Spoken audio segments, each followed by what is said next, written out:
Hello. Okay. कोई एक बच्चा जल्दी से वेरीफाई कर दे that you can hear me and you can see the screen.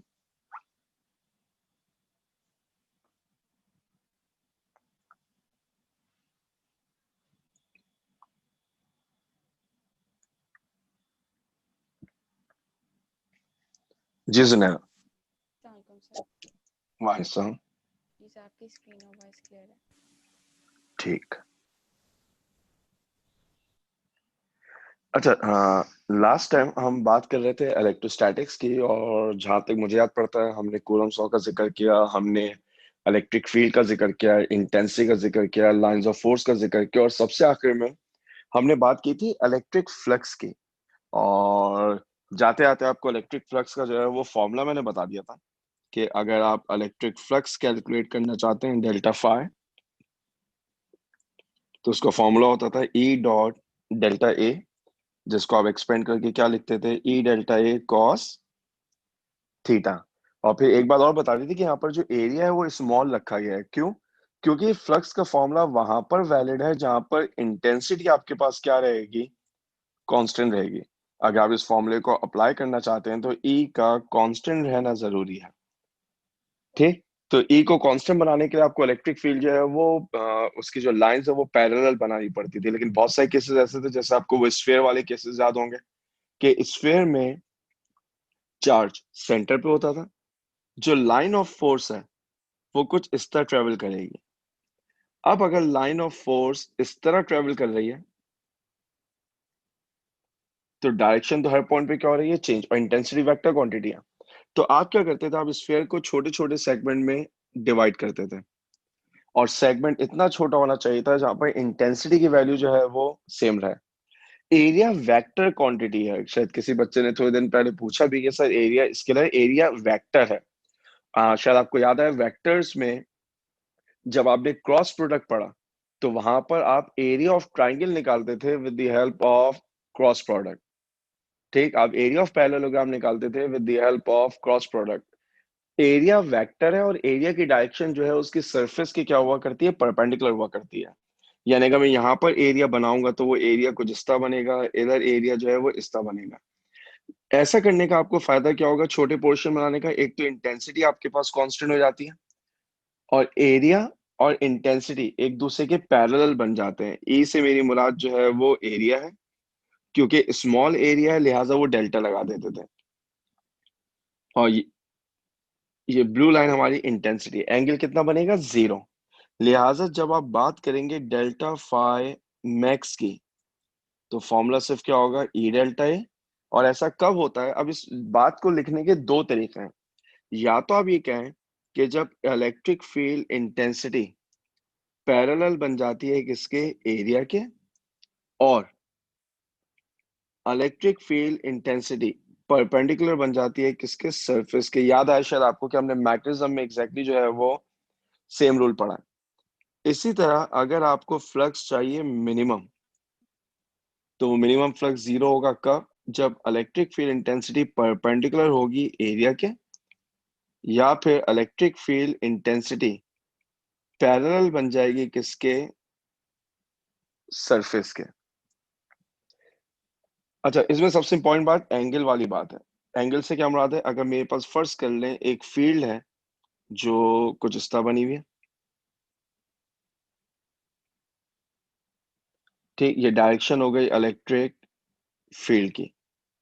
मैंने क्या किया, इस इलेक्ट्रिक फील्ड में एक सर्कुलर डिस्क लाके रखी. वो फर्ज कर ले सर्कुलर डिस्क है, कोई भी सरफेस है, जो शेप बन जाएगा हम वही मान लेंगे. चलिए सर्कुलर लगती है. मैंने एक सर्कुलर डिस्क लाके रखी. क्वेश्चन आपके जहनों में मौजूद होगा. आपसे कहते थे कि जो एंगल है वो 30 डिग्री है. इलेक्ट्रिक फ्लक्स निकालना होता था. इलेक्ट्रिक फ्लक्स में सिर्फ लाइन ऑफ फोर्स नहीं चाहिए, वो लाइन ऑफ फोर्स चाहिए जो सरफेस से परपेंडिकुलरली पास हो. अगर आप इस सरफेस का एरिया बनाएंगे तो सरफेस का एरिया हमेशा सरफेस पे क्या बनता है, परपेंडिकुलर. वो एरिया कुछ जो है वो इस तरह का बनेगा. वो एरिया आपके पास जो है वो कुछ इस तरह का बनेगा. अब ये एंगल 90 है, एक एंगल 30 है, तो ये जो एंगल होगा, ये वाला, ये एंगल आपके पास कहलाएगा 60 डिग्री. अगर ये 60 है तो ये भी कितना है, 60. इंपॉर्टेंट ये है कि जब आप फ्लक्स निकालते हैं तो फ्लक्स में ई डेल्टा ए कॉस थीटा, ये जो थीटा है ये वो एंगल है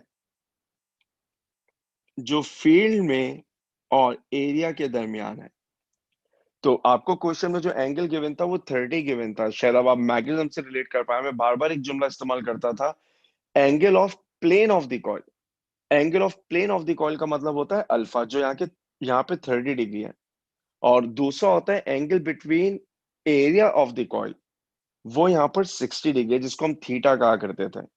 तो यहाँ पर जो एंगल आप पुट करने वाले हैं, अब इंटेंसिटी की जो भी वैल्यू गिवन है, एरिया की जो भी वैल्यू गिवन है, यहाँ पर थीटा जो है वो 60 पुट किया जाएगा। क्यों 60 पुट किया जाएगा? हमें वो एंगल चाहिए होता है जो एरिया और सरफेस के दरमियान होता है। फिर आपने कैलकुलेट किया था फ्लक्स थ्रू स्फेरिकल सरफेस, और फ्लक्स से ज्यादा बेहतर होगा मैं इसको इलेक्ट्रिक फ्लक्स कहूं। Electric flux through spherical surface. अच्छा, जब आपने वैल्यू कैलकुलेट की फ्लक्स थ्रू स्फेरिकल सरफेस, तो जो चीज आपने अज्यूम की, आपने अज्यूम ये किया कि आपके पास जो है वो एक स्फेरिकल सरफेस है। उस स्फेरिकल सरफेस का रेडियस जो है वो आर है। आपने इस स्फेरिकल सरफेस के सेंटर पे एक चार्ज लाके रखा था, जिस चार्ज को हमने नाम दे दिया चार्ज क्यू का। अब क्वेश्चन ये था कि आप इसका फ्लक्स निकालें। प्रॉब्लम मैं आपको ऑलरेडी बता चुका हूं। वो प्रॉब्लम क्या है कि जब आप यहां पर लाइन ऑफ फोर्स बनाएंगे, तो वो लाइन ऑफ फोर्स देखें कुछ इस तरह की बनेंगी।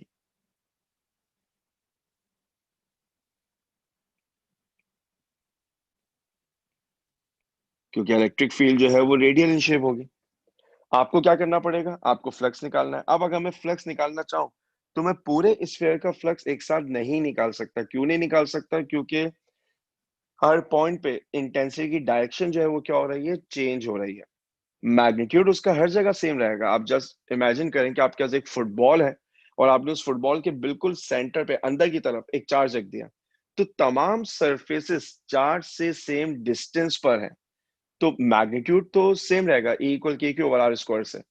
लेकिन जो डायरेक्शन है वो हर पॉइंट पे क्या हो रही है? चेंज। फ्लक्स निकालने के लिए मुझे मैग्नीट्यूड के साथ साथ डायरेक्शन भी चाहिए। तो मुझे इंटेंसिटी का मैग्नीट्यूड कांस्टेंट नहीं रखना, मुझे इंटेंसिटी की डायरेक्शन भी सेम रखनी है। तो फिर आपने क्या किया था? आपने कहा था कि हम इस पैच को बहुत सारी, या इस स्फीयर को बहुत सारे पैचेस में डिवाइड करेंगे। पैच इतना छोटा होना चाहिए कि इंटेंसिटी उस पूरे पैच पे क्या रहे? कांस्टेंट। क्या मतलब होता था? अगर आपने एक बड़ा पैच ले लिया, जैसे कि मैं यहाँ पर अब बना रहा हूं, अगर आपने जो पैच बनाया वो पैच ये वाला बना दिया, अब इस एक ही पैच में अगर आप इंटेंसिटी की डायरेक्शन देखें, तो यहां पर इंटेंसिटी की डायरेक्शन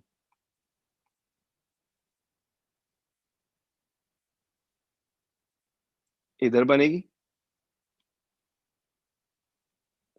यहां पर इधर बनेगी, यहां पर इधर बनेगी। आपको एक ही पैच पे इंटेंसिटी की जो है वो मल्टीपल डायरेक्शन नजर आएंगे। तभी हमने कहा है कि पैच इतना छोटा होना चाहिए कि वहां पर अगर मैं दो लाइंस भी बना दूं, तो वो दोनों लाइन ऑलमोस्ट एक दूसरे के पैरेलल बन जाएंगे, इंटेंसिटी की वैल्यू जो है वो सेम रहे। तो आपने क्या किया? फिर आपने हर पैच का जो है वो फ्लक्स अलग निकाला। और हर पैच का फ्लक्स आपने कैसे निकाला? आपने कहा कि पहले पैच का फ्लक्स डेल्टा फाई वन है, वो बराबर होगा ई डेल्टा ए के, क्योंकि इसका एरिया जो है वो डेल्टा ए है। और अब मैं पहले बता चुका हूं कि इंटेंसिटी और एरिया पैरेलल होंगे, तो फ्लक्स सिर्फ ई डेल्टा ए बन जाएगा।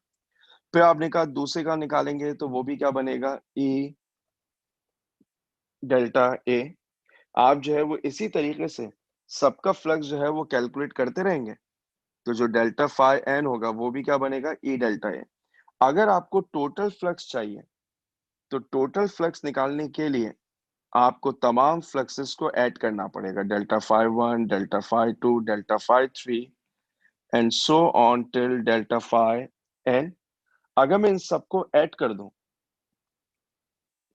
तो इनको ऐड करने के दो तरीके हैं। या तो आप सबकी जो है वो वैल्यूज है वो यहाँ पर पुट करें, या फिर वो सिग्मा जो समेशन वाला साइन होता है वो भी यूज कर सकते हैं, एक ही बात है। ये बनेगा ई डेल्टा ए, ये भी क्या बन जाएगा ई डेल्टा ए, ये भी क्या बन जाएगा E delta A, and so on till E delta A. सब में से आप ई कॉमन लेना है। तो ये जो सारे डेल्टा ए आपस में ऐड होंगे, मैंने वैसे सारे पैचेस का साइज सेम ले लिया। अगर आप A1 A2 करते तो शायद आपको इक्वेशन जो है वो ज्यादा आसान लगती कि delta A1 plus delta A2 plus delta A3 and so till delta A. ये सारे एरियाज जब आप ऐड करेंगे तो इससे आपको बेसिकली स्फीयर का टोटल सरफेस एरिया मिलेगा। अब यहाँ पर एक बात समझ लें, एक होता है एरिया, 2 डायमेंशनल सरफेस का निकलता है। एक होता है वॉल्यूम, जो 3 डायमेंशनल सरफेस का निकलता है। आप 3 डायमेंशनल सरफेस का अगर एरिया निकालना चाहेंगे तो 3 डायमेंशनल सरफेस में एरिया नहीं होता, सरफेस एरिया होता है। कि आप तमाम फेसेस के एरिया को आपस में क्या करें, ऐड करें। फॉर एग्जाम्पल अगर शेप ऐसा हो, जैसा कि मैं अभी बना रहा हूं, एक स्क्वायर, इसका एरिया आप निकाल सकते हैं, हाँ, लेंथ इनटू ब्रेथ से। लेकिन फर्ज करें मेरे पास शेप जो है वो क्यूबॉइड होता या क्यूब होता, तो अब इस क्यूब का अगर मैं सरफेस एरिया निकालना चाहूँ तो मुझे 6 सरफेस का एरिया निकाल के ऐड करना पड़ेगा। तो जब आप यहाँ पर तमाम एरियाज को ऐड करेंगे तो जो चीज बनेगी वो आपके पास बनेगी क्या, total surface area of sphere. अब मुझे मालूम है इंटेंसिटी आप कैसे निकालते थे। अगर आपको एक पॉजिटिव चार्ज के अराउंड इलेक्ट्रिक फील्ड इंटेंसिटी चाहिए किसी एक पर्टिकुलर पॉइंट पर, तो उसके लिए आप फॉर्मूला इस्तेमाल करते थे KQ/R²। ठीक है, अगर आपको इंटेंसिटी चाहिए तो आप उसके लिए फॉर्मूला इस्तेमाल करेंगे KQ/R²।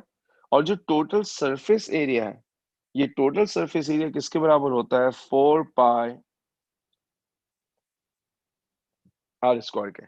याद रखिएगा πR² एरिया ऑफ सर्किल होता है। अगर आपको टोटल सरफेस एरिया चाहिए स्फीयर का तो वो 4πR² है। R² से R² कैंसिल होगा, तो यहाँ पर एक फॉर्म बन जाएगी कुछ इस तरह, 4πKQ। हम नॉर्मली थ्योरी में जो है वो ये वाली फॉर्म यूज नहीं करते, अगर याद रह गई तो नथिंग लाइक इट। हमें मालूम है कि जो K होता है वो K आप कैसे निकालते थे, K बराबर होता था 1/4πε0। 4π से 4π क्या हो जाएगा, कैंसिल। तो आपने यहाँ से फाई की इक्वेशन बनाई Q/ε0। ठीक। आप क्या कहते थे, total electric flux passing through a spherical surface when charge is placed at its centre is equal to charge place at the centre divide by permittivity of free space. और शायद अब आपको याद आ रहा हो कि इसी को आपने एक्सटेंड किया और आपने एक लॉ की एक्सप्लेनेशन पढ़ी जिसको हम नाम दे देते किसका, गॉस लॉ का। और गॉस लॉ क्या कहता था, total electric flux passing through a close surface of any shape present in an electric field. तो वो जो कैरेक्टरिस्टिक्स थे गॉस लॉ के वो क्या क्या होते थे, कि सरफेस को कैसा होना चाहिए, क्लोज सरफेस से बनाते 3 डायमेंशनल सरफेस होनी चाहिए ताकि चार्ज उसके अंदर हो, उस पर ना हो। Close surface any shape and then present in an electric field। और यहाँ पर जो आप करते थे काम वो ये कि आप एक रेंडमली शेप ऑब्जेक्ट जो है वो कंसिडर करते थे। इस सरफेस के अंदर बहुत सारे चार्जेस जो है वो मौजूद होते थे, Q1 Q2 Q3 and so on till Qn। आप क्या करते थे, आप हर चार्ज के अराउंड एक स्फीयर बनाते थे, इस तरह के चार्ज उसके सेंटर पे आ जाए। आप हर चार्ज के अराउंड एक स्फीयर बनाते थे कि चार्ज जो है वो उसके सेंटर पे आ जाए। फिर आप हर एक का जो है वो फ्लक्स कैलकुलेट करते थे।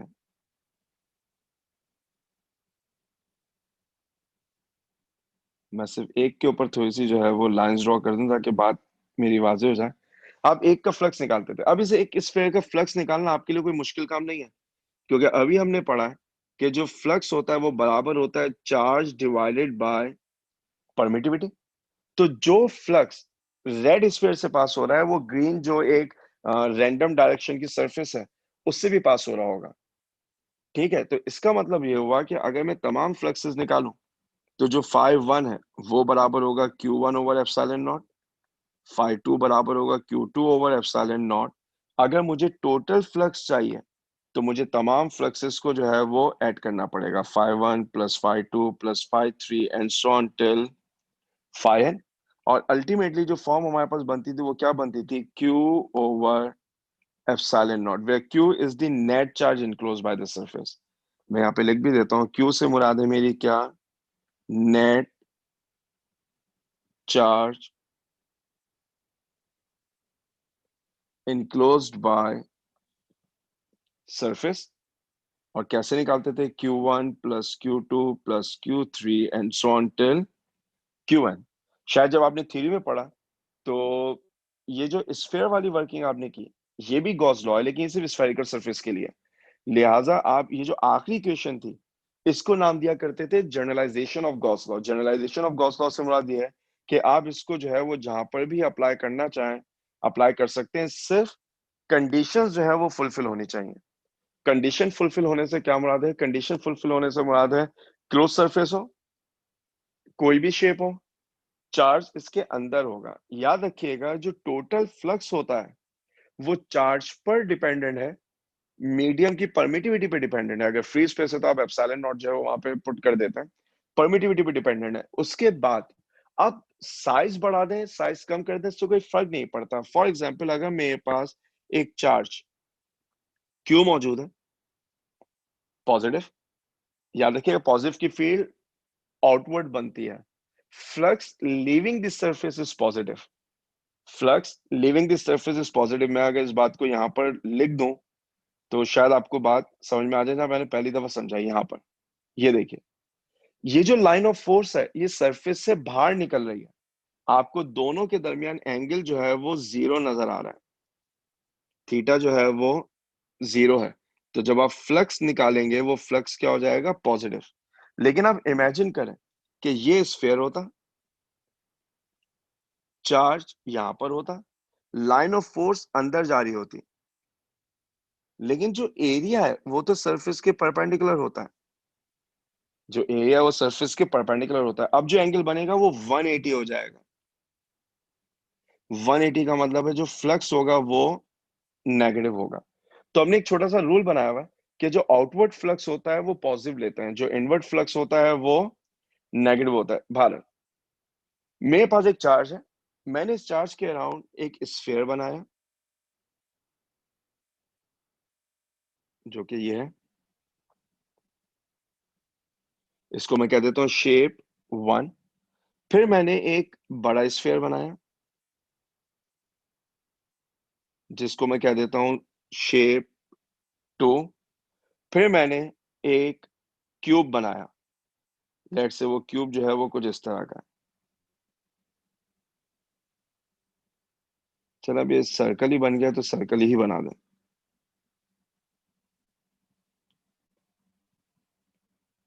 ये मेरे शेप थ्री हो गया, और जो आखिरी शेप है वो मैं क्यूब बना देता हूँ। फर्ज कर ले मैंने एक क्यूब बनाया है कुछ इस तरह का, ये क्यूब है, थ्री डायमेंशनल होगा, ये सारी चीजें थ्री डायमेंशनल बनी हुई है। अब अगर आपसे कोई पूछे कि इन तमाम केसेस में सबसे ज्यादा फ्लक्स जो है वो कौन से शेप से गुजर रहा है, वन से, टू से, थ्री से या फोर से, मैं आपको सोचने का टाइम दे सकता हूँ। आप में से वो बच्चे जो जवाब देना चाहें वो, हाँ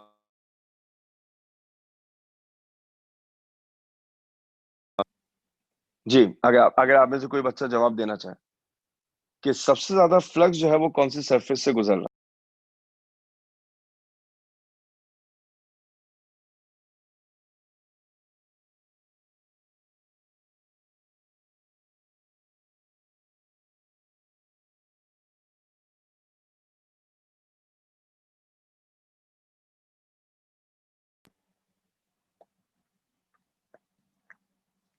जी हसन, सर सबसे सेम ही गुजरेगा। सबसे सेम गुजरेगा। ठीक है, एक साइमन से भी जो है वो उनका जवाब ले लेता है। जी साइमन, अस्सलाम वालेकुम सर। वाइन साहब, सर सेम ही होगा। सेम गुजरेगा। इसका मतलब ये है कि मेरे ख्याल से अब सारे बच्चे जो हैं वो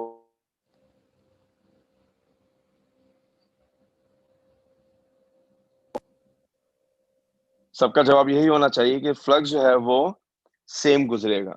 क्यों सेम गुजरेगा? मैं बार बार एक जुमला कह रहा हूं कि जो फ्लक्स होता है वो सिर्फ चार्ज डिपेंडेंट है। अब अगर मैं यहाँ पर लाइन ऑफ फोर्स बनाना शुरू करूं तो जितना फ्लक्स, जितनी लाइन ऑफ फोर्स स्क्वायर से गुजरेंगी उतनी लाइन ऑफ फोर्स आपके पास जो है वो बाकी शेप से भी जो है वो गुजरेंगे। मैं थोड़ी सी जो है वो सिर्फ लाइन ऑफ फोर्स बना देता हूं ताकि आप जो है वो रिलेट कर सकें। जितनी लाइन ऑफ फोर्स स्क्वायर से जा रही है उतनी रेड सर्कल से, ब्लू सर्कल से, डॉटेड सर्कल से भी जा रही है। अगर कोई एक ऐसा फ्लक्स जो होता है वो इंटेंसिटी और एरिया का प्रोडक्ट होता है तो बड़ी सरफेस का एरिया बढ़ रहा है, तो बड़ी सरफेस के लिए इंटेंसिटी कम भी हो रही है। अगर आप देखें तो जैसे जैसे आप दूर जाते हैं इंटेंसिटी कम हो जाएगी। अगर एरिया बढ़ रहा है इंटेंसिटी कम हो रही है, लेकिन इनका प्रोडक्ट क्या रहेगा? सेम। तो जो फ्लक्स होता है वो सबसे जो है वो सेम पास होगा। Number one. क्यों सेम पास होगा? क्योंकि जो फ्लक्स है, मैं फ्लक्स गलत टर्म इस्तेमाल कर रहा हूँ, ये उसूली तौर पे जो है वो इलेक्ट्रिक फ्लक्स है कि फ्लक्स का मतलब तो फ्लो होता है। हर वो चीज जो फ्लो करेगी वो फ्लक्स कहलाएगी।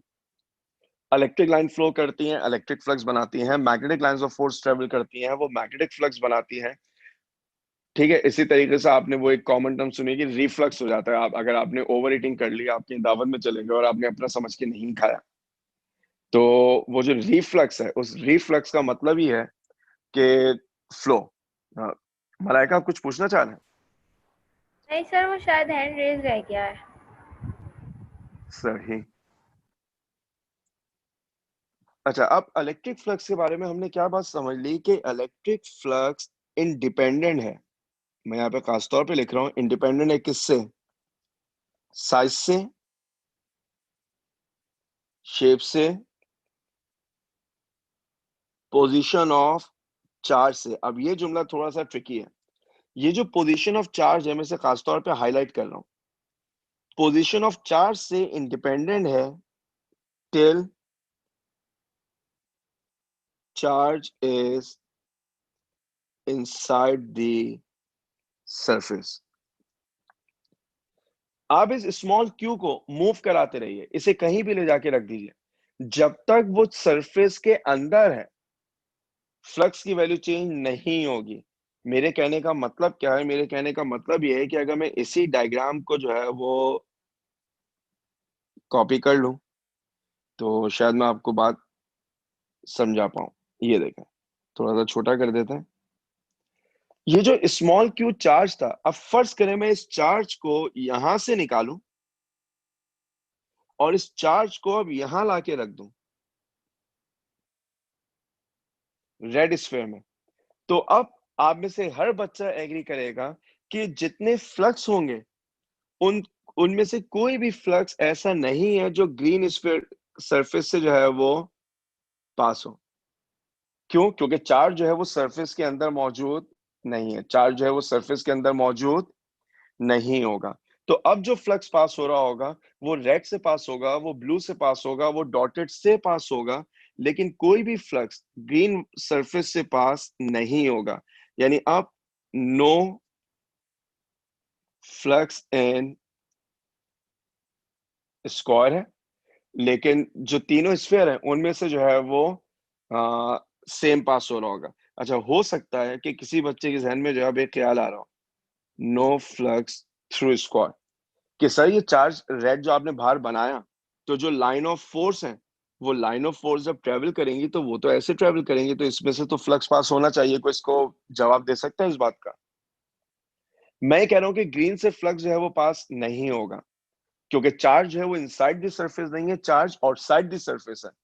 लेकिन अगर आपने चार्ज को बाहर रख दिया, अगर आपने चार्ज को बाहर रख भी दिया, तो तब भी तो फ्लक्स पास हो रहा है। मैं क्यों कह रहा हूं कि स्क्वायर से फ्लक्स पास नहीं हो रहा?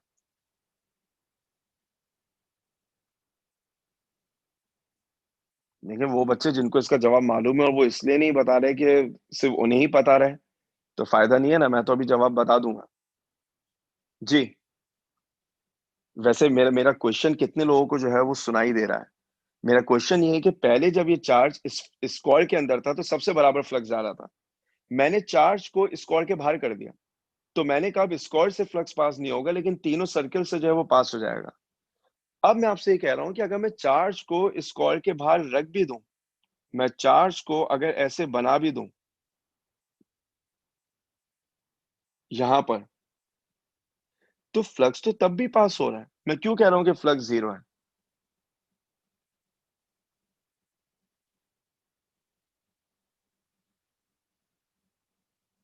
जी साइमन। सर जितना आ रहा है उतना जा भी रहा है। ठीक, और एक एक जवाब और ले लें, क्योंकि बस आखिरी आखिरी क्लास है ना, मैं चाहता हूं कि सबको मौका दे दूं। जी Hasan Bilal. Sir charge surface के अंदर इनक्लोज होना चाहिए। ठीक है, वो वाली बात आपकी बिल्कुल ठीक है, गॉस लॉ यही कहता है, तो गॉस लॉ के मुताबिक जीरो, मैं भी यही कह रहा हूँ जीरो है। लेकिन नजर तो ये आ रहा है ना कि अगर चार्ज सरफेस के बाहर भी है, लाइन ऑफ फोर्स तो ट्रेवल कर रही है। सर अगर कोई और बच्चा जो है वो अपनी भड़ास निकालना चाहे, देखें 83 बच्चे मौजूद हैं, बल्कि 82, क्योंकि मैं 2 दफा मौजूद हूँ मीटिंग में। जी मुंता।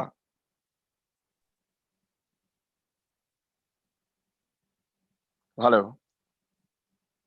हाँ मुंता, अगर आप कुछ कह रहे हैं तो मैं आपको सुन नहीं पा रहा।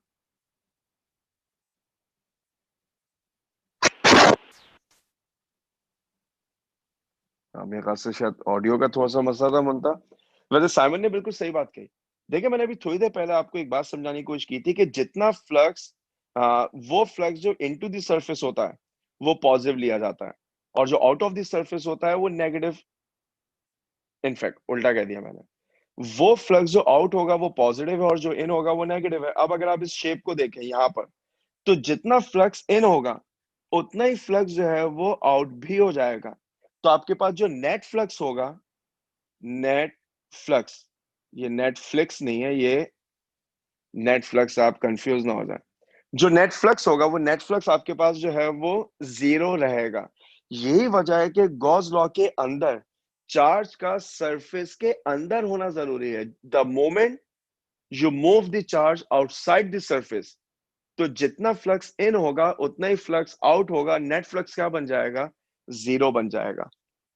हमें जो है वो ये वाली बातें जो है वो याद होनी चाहिए। फिर आपने गॉस लॉ की जो है वो एप्लीकेशन पढ़ी, और गॉस लॉ की आपने जो है वो 3 एप्लीकेशन पढ़ी। डेरिवेशन मकसद नहीं है, लेकिन इतना समझ लें जिससे हमारा काम हो जाए। पहली एप्लीकेशन आप पढ़ते थे क्या? अब मैं पूरी हेडिंग नहीं लिख रहा।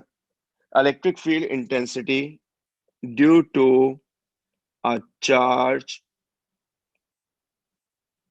Sheet of infinite extent. ठीक है, अब अगर आप बात करेंगे electric field intensity due to a charge sheet of infinite extent, Ali Mohammad Nasir कुछ कहना चाह रहे हैं? सर मैं समझ नहीं आया। कौन फील्ड सा? लाइंस जो है वो हर सरफेस से अंदर जा रही हैं और बाहर भी आ रही हैं। आपने जो 4 लेयर्स बनाई है ना, चारों के अंदर से नहीं, बाहर ही जा रही हैं। हाँ सारी बाहर जा रही हैं। जी, जिस तरह थर्ड जी। लेयर आप ले लें, जिसमें आपने नंबर 2 मार्क किया हुआ है, ठीक है। इसके अंदर से ये जाएंगी, ठीक है। फील्ड लाइंस जाएंगी, उसके बाहर से निकल जाएंगी, तो इसमें फ्लक्स जीरो नहीं होगा। नहीं, इसमें फ्लक्स क्यों जीरो हो गया? देखिए, अगर मैं सिर्फ ये रेड वाले जो है वो अलग से बना दूं, तो रेड वाला केस तो ऐसा है ना, ये स्फीयर है, चार्ज इसके सेंटर पे है। अब जितनी लाइन ऑफ फोर्स आप बनाएंगे, वो सारी लाइन ऑफ फोर्स जो है वो सिर्फ बाहर ही तो जा रही है, अंदर तो कोई भी नहीं आएगी। बात समझ में आ रही है? जब मैं कहता हूं ना कि जितना इन है उतना आउट है, उससे मुराद मेरी ये होती है कि अगर एक लाइन सरफेस के अंदर आई है, तो एक लाइन सरफेस से बाहर जा रही है, अब नेट क्या बन जाएगा? जीरो बन जाएगा। यहाँ पे ऐसा किस तो नहीं बनेगा ना, आउटवर्ड फ्लक्स है, सारे फ्लक्स बाहर निकल रहे हैं। ठीक है। सही, मैं लेयर नंबर 2 को ना अलग से देख रहा था, एज अ होल नहीं देख रहा था। मैं समझ गया आपकी बात। अच्छा, समझ गया मेरी बात, फिर ठीक है। अच्छा, अब अगर हम बात कर रहे थे electric field intensity due to a charge sheet of infinite extent, क्या करते थे आप यहाँ पर? कंसीडर क्या करते थे? एक चार्ज शीट,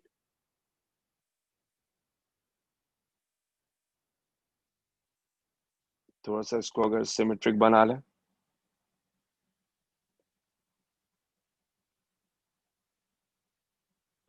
चले, ये एक चार्ज शीट है। इस चार्ज शीट के ऊपर जो चार्जेस हैं वो यूनिफॉर्मली डिस्ट्रीब्यूटेड है। अब ये जुमला जो है वो हमारे लिए सबसे ज्यादा इंपॉर्टेंट था कि जो चार्जेस हैं वो आपके पास यूनिफॉर्मली डिस्ट्रीब्यूटेड है। मैं यहां पर जो है वो लिख भी देता हूं, यूनिफॉर्म डिस्ट्रीब्यूशन ऑफ चार्ज। ठीक, टोटल चार्ज इस सरफेस के ऊपर लेट से क्यू है, इस सरफेस का एरिया ए है, तो सरफेस चार्ज डेंसिटी सिग्मा कैसे निकालेंगे? Charge over area. तो हमने यहां पर एक फॉर्मूला पढ़ लिया कि चार्ज बराबर होगा सिग्मा इनटू एरिया के। ठीक, आप क्या करते थे, ये जो सरफेस है ये गॉसियन सरफेस नहीं है। गॉस लॉ अप्लाई करने के लिए मुझे गॉसियन सरफेस चाहिए, और गॉसियन सरफेस का मतलब क्या होता था? Close surface of any shape present electric field. यहाँ पर चार्जेस मौजूद हैं, लेकिन प्रॉब्लम सिर्फ ये है कि सरफेस टू डायमेंशनल है। मैंने थोड़ी देर पहले बात कही थी कि अगर आपने गॉस लॉ अप्लाई करना है तो सरफेस को जो है वो थ्री डायमेंशनल होना चाहिए। तो आप क्या करते थे, आप एक हाइपोथेटिकल सरफेस बनाया करते थे, और वो सरफेस जो है वो कुछ ऐसी बनती थी।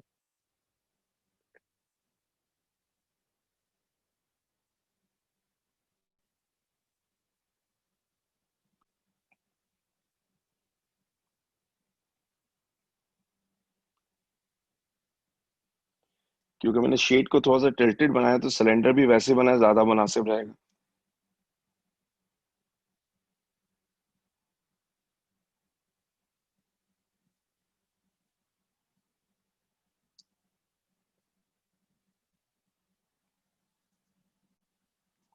ये आपके पास एक सिलेंडर है, जिस सिलेंडर का एरिया, क्रॉस सेक्शनल एरिया आपके पास ए है। तो मैं यहाँ पर ए की अगर डायरेक्शन बनाऊं तो आपको शायद याद आ जाएगा कि जो एरिया होता है वो एरिया हमेशा सरफेस के जो है वो परपेंडिकुलर होता है। तो ये आपके पास जो है वो एरिया बन जाएगा। इधर एरिया बनाएंगे तो वो यहाँ पर बनेगा। जो कर्व सरफेस है इसका एरिया बनाएंगे तो वो इसके ऊपर परपेंडिकुलर बनेगा, क्योंकि एरिया को हमेशा परपेंडिकुलर होना चाहिए।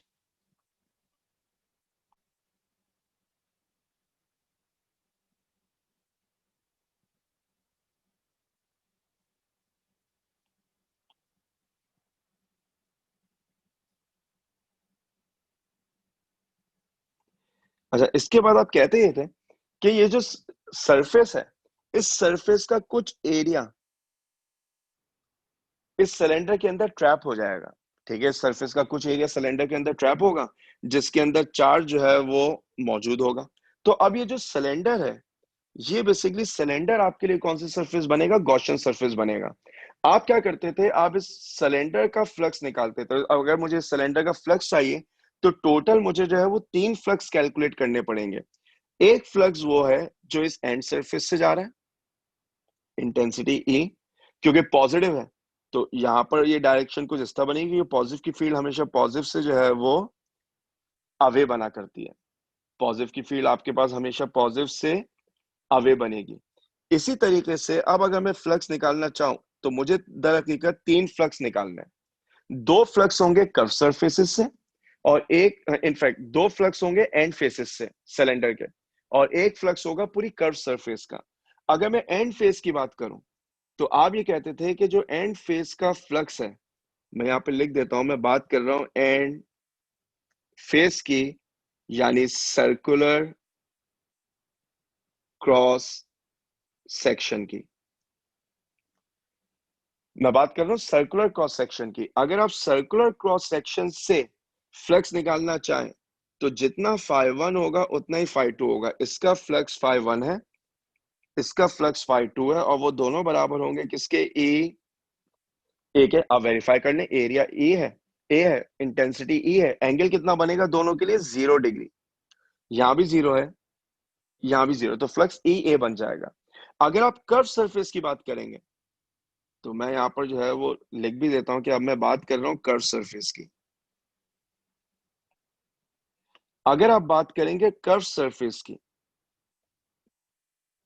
तो कर्व सरफेस के लिए आप नोट करेंगे कि इंटेंसिटी और एरिया एक दूसरे के परपेंडिकुलर है। यहाँ पर आपके पास जो थीटा की वैल्यू बनेगी वो कितनी बनेगी, 90 बन जाएगी। जब थीटा आपके पास 90 बनेगा तो जो फ्लक्स होगा वो कितना बन जाएगा, 0 बन जाएगा। अगर आप टोटल फ्लक्स कैलकुलेट करेंगे तो जो टोटल फ्लक्स आएगा सिलेंडर का वो होगा 5(1) + 5(2) + 5(3), जिसका मतलब बनेगा क्या, टॉइस ऑफ ई ए, क्योंकि 5(1) और 5(2) दोनों जो है वो ई ए के बराबर है। 5(1) और 5(2) दोनों जो है वो बेसिकली बराबर थे किसके, ई ए के। हमें मालूम है कि अगर हम इसके ऊपर गॉस लॉ अप्लाई करें तो गॉस लॉ का मतलब होगा charge divided by permittivity of free space. अगर आप गॉस लॉ अप्लाई करेंगे तो उसका मतलब होगा charge divide by permittivity of free space. और जहां तक चार्ज का ताल्लुक है, मैं ब्लू कलर की जो वर्किंग है वहां पे ऑलरेडी बता चुका था कि चार्ज बराबर है सिग्मा इंटू एरिया के। तो मैं यहाँ पर रेफरेंस दे देता हूं कि चार्ज से मुराद था सिग्मा इंटू एरिया। अब जितना क्रॉस सेक्शनल एरिया सिलेंडर का है उतना ही क्रॉस सेक्शनल एरिया प्लेट का कंसिडर करना है जो ट्रैप हुआ है। तो ये बनेगा क्या, sigma A over epsilon not, 2 ए से ए कैंसिल, तो मेरे पास ई की वैल्यू बन जाएगी क्या, सिग्मा ओवर 2 एप्सिलॉन नॉट। अगर आप इस वैल्यू को वेक्टर फॉर्म में लिखना चाहेंगे तो वेक्टर फॉर्म में ये बन जाएगा sigma over 2 epsilon naught R cap. Vector अगर आपने पढ़ा हुआ है तो आपको वो पोजीशन यूनिट वेक्टर वाली बात जो है वो याद है कि हमने एक यूनिट वेक्टर कंसिडर कर लिया in the direction of field और in the direction of area. जिस भी डायरेक्शन में बनाना चाहें आप उसे बना दीजिए, बात जो है वो सेम ही रहेगी। ये फॉर्मूला आपको ये बता रहा है कि आप इलेक्ट्रिक फील्ड इंटेंसिटी कैलकुलेट कर रहे हैं क्लोज टू द शीट। देखें क्यों, जैसे जैसे आप शीट से दूर जाते जाएंगे इंटेंसिटी की वैल्यू को जो है वो चेंज होना चाहिए, लेकिन फॉर्मूला तो इंडिपेंडेंट ऑफ आर है। फॉर्मूला तो सिर्फ चार्ज की डेंसिटी पे डिपेंड कर रहा है। इसका मतलब ये हुआ कि अगर ये शीट है और आप इंटेंसिटी यहाँ कैलकुलेट करें, यहाँ कैलकुलेट करें, यहाँ कैलकुलेट करें, बात सही है। अगर कोई बोले मैं यहाँ इंटेंसिटी निकालूंगा तो ये बात गलत हो जाएगी। क्यों, ऐसा तो नहीं है ना कि आप शीट से जाते जाइए और इंटेंसिटी यूनिफॉर्म रहे। तभी हमने खासतौर पे हेडिंग में कहा intensity due to a charge sheet of infinite extent, और इस जुमले में आप कहते थे electric field intensity close to a charge sheet of infinite extent. ठीक है, यहां पर जो है वो लफ्ज क्लोज है वो बड़ा इंपॉर्टेंट है। जो पॉइंट है वो शीट के जो है वो करीब होना चाहिए। ये गॉस लॉ की पहली एप्लीकेशन थी। फिर आपने गॉस लॉ की एक और एप्लीकेशन पढ़ी जिसमें आप इंटेंसिटी कैलकुलेट करते थे, intensity between two oppositely charge plates of infinite extent. इसमें आप क्या करते थे, आप ये कहते थे कि हमारे पास दो शीट हैं। फर्ज कर ले मेरे पास पहली शीट जो है वो ये रही,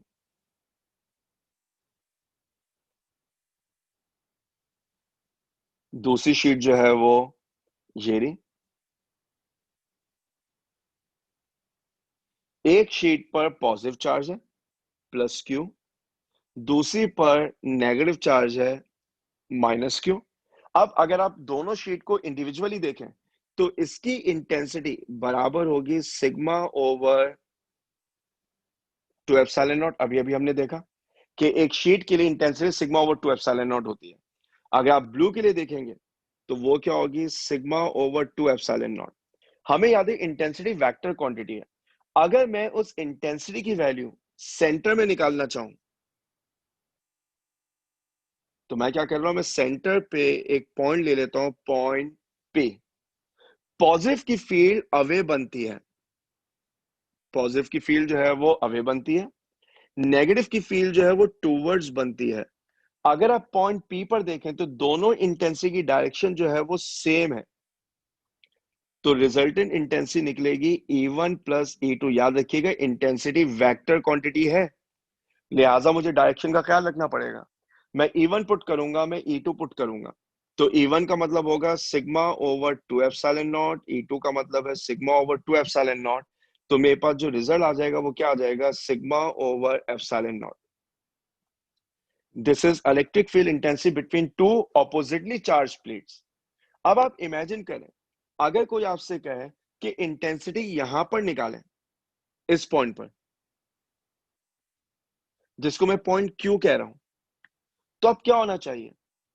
नेगेटिव की फील्ड टूवर्ड्स बनती है, पॉजिटिव की अवे बनती है। अच्छा, मैं पॉइंट क्यू नहीं लेता, आप उसे चार्ज से कंफ्यूज कर लेंगे, मैं इसको पॉइंट आर कह देता हूं। अगर मैं पॉइंट आर पर इंटेंसिटी बनाना चाहूं ब्लू शीट की वजह से, तो इंटेंसिटी की डायरेक्शन ये बननी चाहिए, मैं इसको E1 कह देता हूं, ठीक है। और अगर मैं ये डायरेक्शन बनाना चाहूं रेड की वजह से, तो रेड की फील्ड टूवर्ड्स बनेगी, नेगेटिव चार्ज है ना, तो उसे इस तरफ होना चाहिए, मैं इसको E2 कह देता हूं। अब आपको नजर आ रहा होगा कि E1 और E2 की डायरेक्शन क्या है? ऑपोजिट। अगर मैं यहां पर इंटेंसिटी एट पॉइंट आर निकालना चाहूं, तो मैं इन दोनों को ऐड नहीं करूंगा, बल्कि मैं इन दोनों को सब्ट्रैक्ट करूंगा, ठीक है। आपने ऐसा केस जो है वो न्यूमेरिकल में बिल्कुल किया, शायद आपको याद आए कि दो चार्ज के बीच में एक चार्ज कहा जाता था कि वो पॉइंट निकालें जहां पे इंटेंसिटी 0 बन जाए। तो ये इस बात पर डिपेंड करता था कि चार्जेस की साइन कैसी है, ठीक है। मैंने वो एक कॉन्सेप्ट यहां पर रिलेट करने की कोशिश की है कि शायद आप जो है वो समझ पाए कि जब आप कहते हैं इंटेंसिटी बिटवीन टू प्लेट्स, तो अगर वो अपोजिटली चार्ज होंगे तो इंटेंसिटी एग्जिस्ट करेगी। अगर दोनों प्लेट का चार्ज आपने सेम बना दिया, फर्ज कर लें ये पहली प्लेट और ये दूसरी प्लेट, ये भी पॉजिटिव, ये भी पॉजिटिव, अगर मैं बीच में एक पॉइंट लूं, तो इसकी इंटेंसिटी इससे अवे, इसकी इंटेंसिटी इससे अवे, दोनों एक दूसरे के इंपैक्ट को क्या कर देंगे? कैंसिल कर देंगे। ऐसे एमसीक्यूज आपको बहुत नजर आएंगे जहां पर वो सवाल पूरा देंगे, लंबी चौड़ी कहानी सुनाएंगे। Two rectangular plate of area 4 metre square carrying same charge of magnitude 20 coulomb, the electric field intensity between them will be। अब बच्चा कहेगा चार्ज भी मालूम है, एरिया मालूम है, सिग्मा निकाल दो, सिग्मा अपॉन एप्सिलॉन नॉट से इंटेंसिटी निकाल दो। कुछ भी नहीं करना था। जब दोनों प्लेट का चार्ज सेम है, तो दोनों के दरमियान जो इंटेंसिटी है वो क्या बन जाएगी? 0 बन जाएगी। देखिए, आप में से वो बच्चे जो शायद मेरी बात से कंफ्यूज हो गए हो, मैं एक बात आपको बताऊं। फर्स्ट के ये वाला चार्ज पॉजिटिव है और ये वाला चार्ज नेगेटिव है। इन दोनों के दरमियान इंटेंसिटी हमेशा नॉन जीरो होगी। इन दोनों के दरमियान इंटेंसिटी हमेशा नॉन जीरो होगी। क्यों? क्योंकि पॉजिटिव की फील्ड अवे बनेगी, नेगेटिव की फील्ड टूवर्ड्स बनेगी, दोनों की डायरेक्शन क्या है? Same.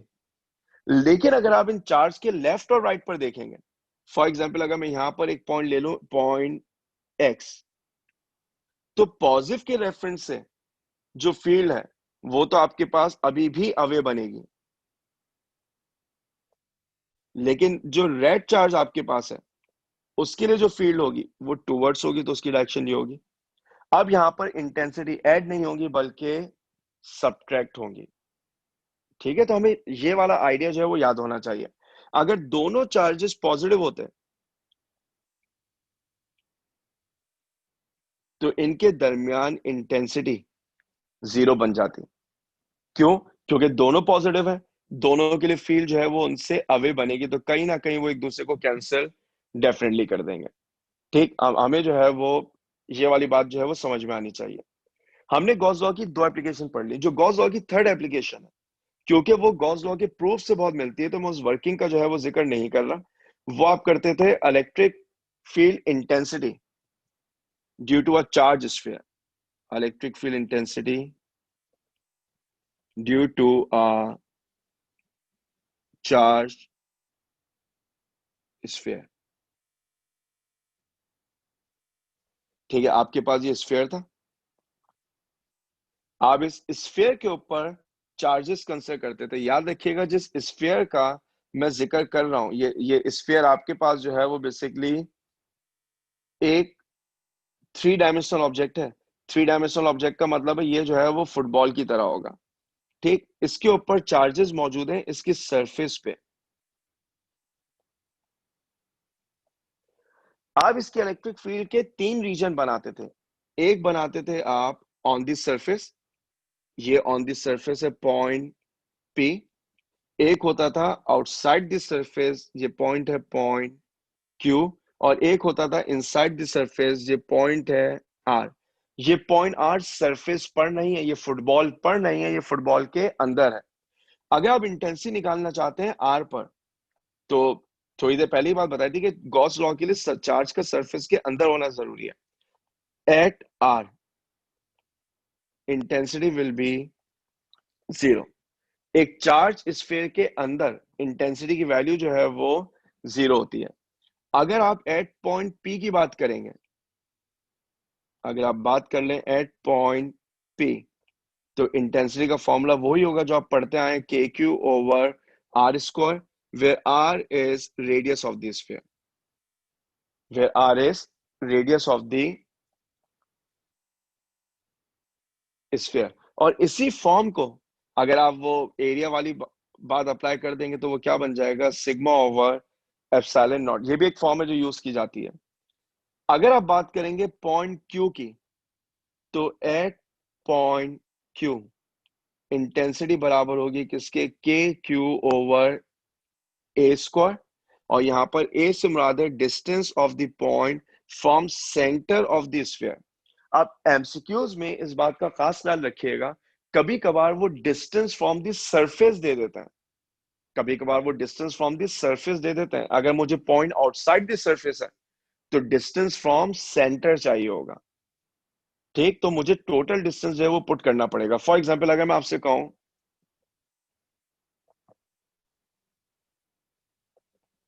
a sphere of radius 10 centimeter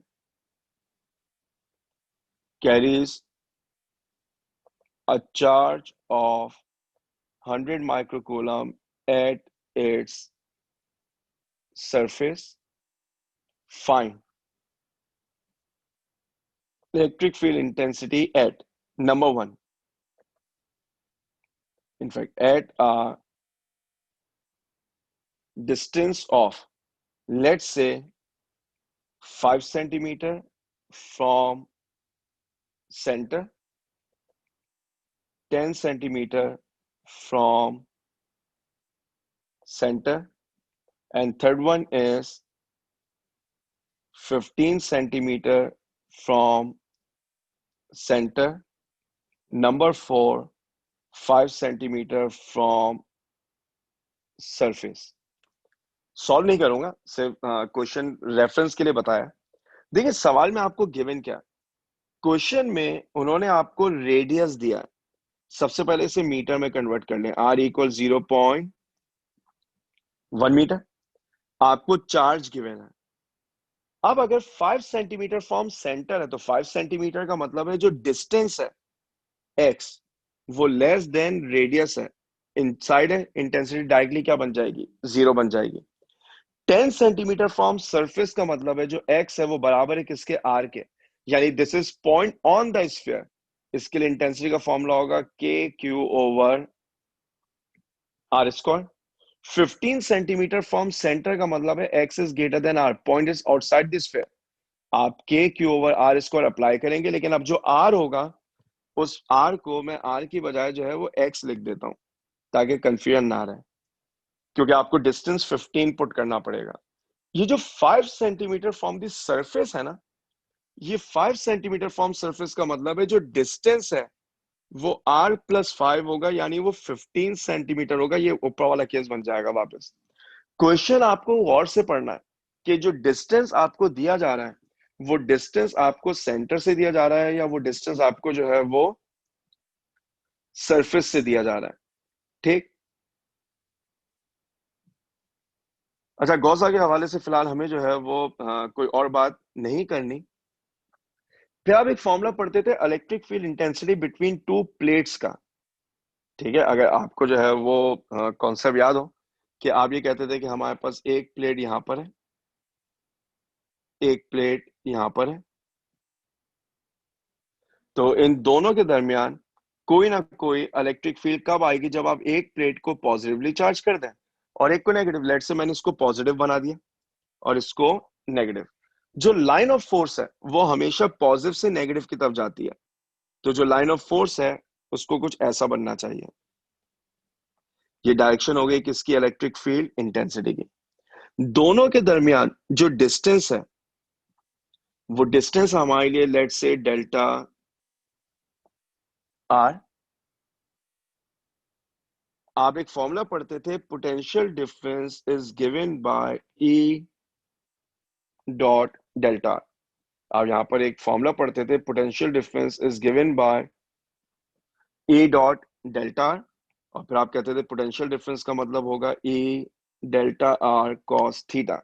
ये इक्वेशन आपने उन जगहों पर बहुत फ्रीक्वेंटली इस्तेमाल की, वो जो क्वेश्चन होते थे ना कि एक चार्ज है, आप ये चाहते हैं कि वो सस्पेंड हो जाए। फॉर एग्जांपल अगर यहां पर एक इलेक्ट्रॉन लाके रख दूं,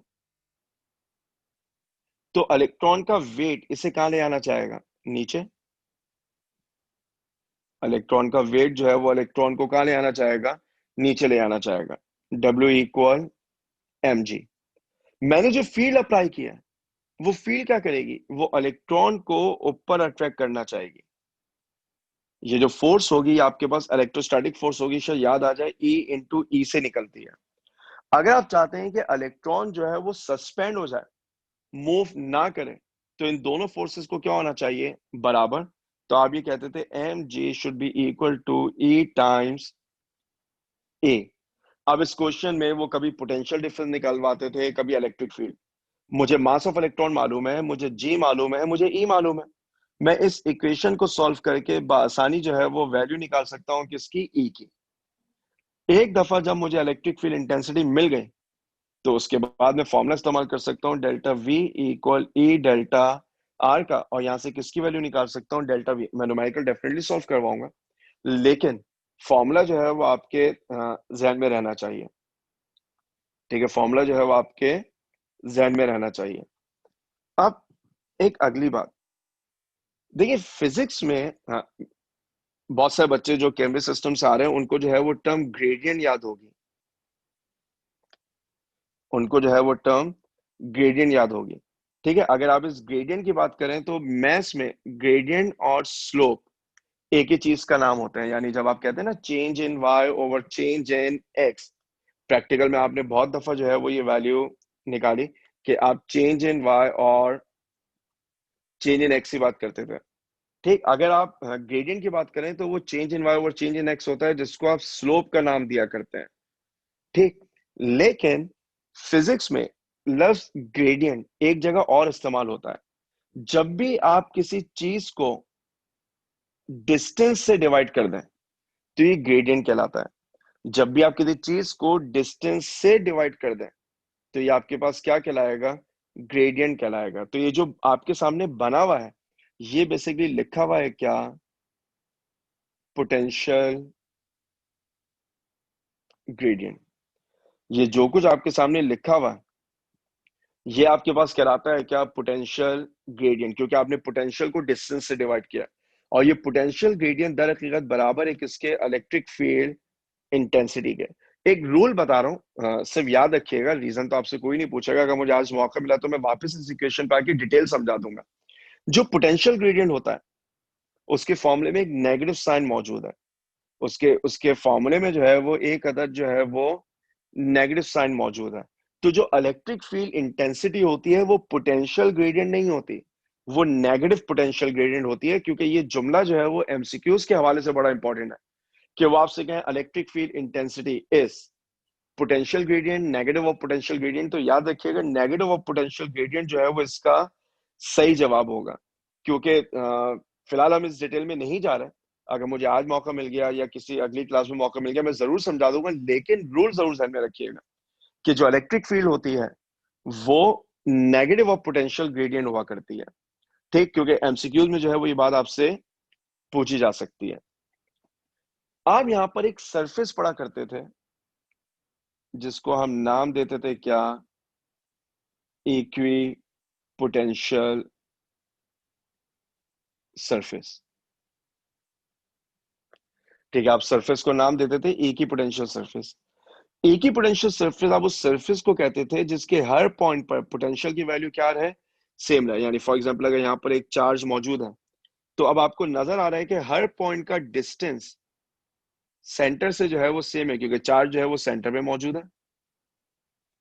ठीक, इस सरफेस को हम नाम देते थे किसका, एक ही पोटेंशियल का, क्योंकि जो इलेक्ट्रिक पोटेंशियल है, शायद आपको याद आ जाए कि इलेक्ट्रिक पोटेंशियल हम निकालते थे वी के क्यू ओवर आर से। डेरिवेशन इसकी बहुत बड़ी थी, ऑब्वियसली डेरिवेशन हमारा मकसद नहीं, बस एक बात याद रखनी है। देखिए जब आप पोटेंशियल डिफरेंस कहते थे तो आप क्या कहते थे, potential difference is the amount of work done in moving a charge from one point to another point of the field against the field। देखिए फील्ड में वर्क करने की नौबत आती ही कब है, पहले मैं इस बात की थोड़ी सी वजाहत कर दूं, मैं ऊपर जाके वापस ये समझा दूंगा। देखिए अगर ये मेरे पास एक इलेक्ट्रिक फील्ड है जो एक चार्ज क्यू की वजह से, यहां पर 3 पॉइंट है 1 2 और 3, अगर मैं चार्ज को, एक पॉजिटिव चार्ज को पॉइंट 2 पे लाके रखूं तो आप सब एग्री करेंगे ये चार्ज नेचुरली मूव करेगा फ्रॉम 2 to 3। ये चार्ज जो है वो नेचुरली मूव करेगा फ्रॉम 2 to 3, क्योंकि like charges always repel each other, आपको कोई वर्क नहीं करना पड़ेगा। लेकिन अगर आप इसी चार्ज को अगेंस्ट द फील्ड ले जाना चाहेंगे तो आपको जो है वो वर्क करना पड़ेगा। यही वजह है वो जो आपने शायद वर्क एनर्जी पावर में जब पोटेंशियल एनर्जी पढ़ी, तो जो पोटेंशियल एनर्जी की डेफिनेशन आपको याद है, the energy possess by body by virtue of its position, वो डेफिनेशन बिल्कुल सही है। लेकिन जो पोटेंशियल एनर्जी का असल कॉन्सेप्ट है, वो असल कॉन्सेप्ट क्या था, हो सकता है मैंने चैप्टर 8 में रिव्यू कराते हुए बताया हो कि वो अमाउंट ऑफ वर्क जो ऑब्जेक्ट पर किया जाता है to move the object against the field, वो ऑब्जेक्ट की पोटेंशियल में कन्वर्ट होता है। आप बॉडी को लिफ्ट करते हैं अगेंस्ट ग्रेविटी तो वो पोटेंशियल गेन करती है, ग्रेविटेशनल पोटेंशियल एनर्जी। आप एक मास को स्प्रिंग से कनेक्ट करके खींचते हैं तो आप इलास्टिक एनर्जी स्टोर करवाते हैं। एक चार्ज को अगेंस्ट द फील्ड लेके जाएंगे तो जो वो पोटेंशियल गेन करेगा वो कहलाएगा इलेक्ट्रिक पोटेंशियल एनर्जी। तो वो जो पोटेंशियल डिफरेंस का कॉन्सेप्ट था वो यहीं से तो आया था कि potential difference is amount of work done per unit charge. अब the moment you use the term amount of work done, one thing is very clear, work कब करना पड़ेगा, जब आप in the direction of field जाते हैं या जब अगेंस्ट द फील्ड जाते हैं, अगेंस्ट द फील्ड, क्योंकि डायरेक्शन ऑफ फील्ड में तो चार्ज खुद मूव कर जाएगा। वर्क तो उस वक्त करना पड़ेगा जब आप अगेंस्ट द फील्ड जाए, तभी आप पोटेंशियल डिफरेंस की डेफिनेशन में क्या कह रहे थे, the amount of work done in moving a charge from one point two another point of a field against the field. ठीक है, इस पोटेंशियल डिफरेंस में अगर आप एक पॉइंट को इंफिनिटी पे लेके चले गए तो अब जो वर्क होगा, अब जो एनर्जी मिलेगी वो कहलाती थी absolute potential, absolute electric potential या सिर्फ electric potential, V equal K Q over R. शायद अब आपको डेफिनेशन याद आ रही हो, the amount of work done in moving a charge from infinity to a point in the electric field. आपने एक पॉइंट को खासतौर पे इंफिनिटी कहा हुआ था, तो V equal K Q over are, ये एब्सोल्यूट पोटेंशियल का फॉर्मूला है। अच्छा, पोटेंशियल स्केलर क्वांटिटी है, क्यों बता रहा हूं खासतौर पे, याद है आप ऐसे न्यूमेरिकल सॉल्व करते थे कि आपके पास एक स्क्वायर मौजूद है। देखिए मैं रिव्यू करा रहा होता हूं ना तो मैं अज्यूम करता हूं आपने सब पढ़ा है, इसलिए मैं इतना रैंडमली जो है वो चीजों को लिंक भी कर देता हूं। अगर हम क्लास में पढ़ा रहे हो उन बच्चों को जो पहली दफा पढ़ रहे हो तो कभी भी इतना जो है वो रैंडम ना पढ़ा, क्योंकि आपके जहन में सब है, इसलिए मैं लिंक कर रहा हूँ। आप ऐसे क्वेश्चन सॉल्व करते थे कि 4 चार्जेस हैं जो 4 कॉर्नर्स पे रखे हुए हैं और वो एक सवाल होता था, find intensity at the center और find potential at the center. Intensity vector quantity है, लिहाजा आप एड सब्ट्रैक्ट करते वक्त डायरेक्शन का खास ख्याल करते थे। पोटेंशियल स्केलर क्वांटिटी है, आपने डायरेक्टली पोटेंशियल निकाल के एड सब्ट्रैक्ट कर देना था। लेकिन इंटेंसिटी वेक्टर थी तो आप बाकायदा जो है वो पूरी कैलिब्रेशन करते थे कि ये पॉजिटिव है, ये नेगेटिव है, ये पॉजिटिव है, ये नेगेटिव है, इसकी फील्ड अवे, इसकी फील्ड अवे, दोनों की इंटेंसिटी कैंसिल कर रही होंगी, इसकी टूवर्ड्स, इसकी टूवर्ड्स, हो सकता है अब आप लिंक कर पा रहे हो। वो क्वांटिटीज जो वेक्टर होती हैं उनकी इक्वेशन में हम कभी माइनस पुट नहीं करते। यही वजह है E इज इक्वल टू के क्यू आर, चार्ज पॉजिटिव था नेगेटिव था हम हमेशा पॉजिटिव पुट करेंगे, डायरेक्शन से रिलेट करके एड सब्ट्रैक्ट करेंगे। पोटेंशियल क्योंकि स्केलर क्वांटिटी है, लिहाजा आप अगर चार्ज पॉजिटिव है तो पॉजिटिव पुट करेंगे, नेगेटिव है तो नेगेटिव पुट करेंगे। इसका मतलब है इस क्वेश्चन में 2 पोटेंशियल पॉजिटिव आएंगे, 2 नेगेटिव आएंगे। जो भी वैल्यूज आ रही हैं उनको डायरेक्टली जो है वो इक्वेशन में पुट कर दें, ऐड कर दें, तो वो एक दूसरे के इफेक्ट को जो है वो डेफिनेटली नेगेट करेंगे, क्योंकि कुछ पोटेंशियल्स पॉजिटिव होंगे और कुछ नेगेटिव होंगे। तो एक ऐसी सरफेस जिसके हर पॉइंट का पोटेंशियल सेम हो, ऐसी सरफेस को आप एक ही पोटेंशियल कहते थे, V1। इनफैक्ट V1 से बेहतर है सिर्फ क्या लिखूं, V और V। एक ही पोटेंशियल सरफेस के आपने कैरेक्टरिस्टिक पढ़े। एक ही पोटेंशियल सरफेस पे अगर आप किसी चार्ज को मूव करवाना चाहें तो जो वर्क डन होता था वो वर्क डन कितना हुआ करता था, 0 हुआ करता था। क्यों? आसान सी बात है, potential difference work done per unit charge है, तो वर्क डन जो है वो Q डेल्टा V है। अब क्योंकि यहां पर पोटेंशियल डिफरेंस ही 0 बन जाएगा, क्योंकि एक ही पोटेंशियल का मतलब है पोटेंशियल डिफरेंस 0 है, तो वर्क डन भी क्या बन जाएगा, 0 बन जाएगा। एक ही पोटेंशियल सरफेस के बहुत सारे कैरेक्टरिस्टिक वैसे हैं जैसे आप इलेक्ट्रिक लाइन ऑफ फोर्स के पढ़ते थे कि दो एक ही पोटेंशियल सरफेसेस कभी एक दूसरे को कट नहीं करती। ये छोटी छोटी बातें हैं सरफेस से मुतालिक जो आपके जहन में होनी चाहिए।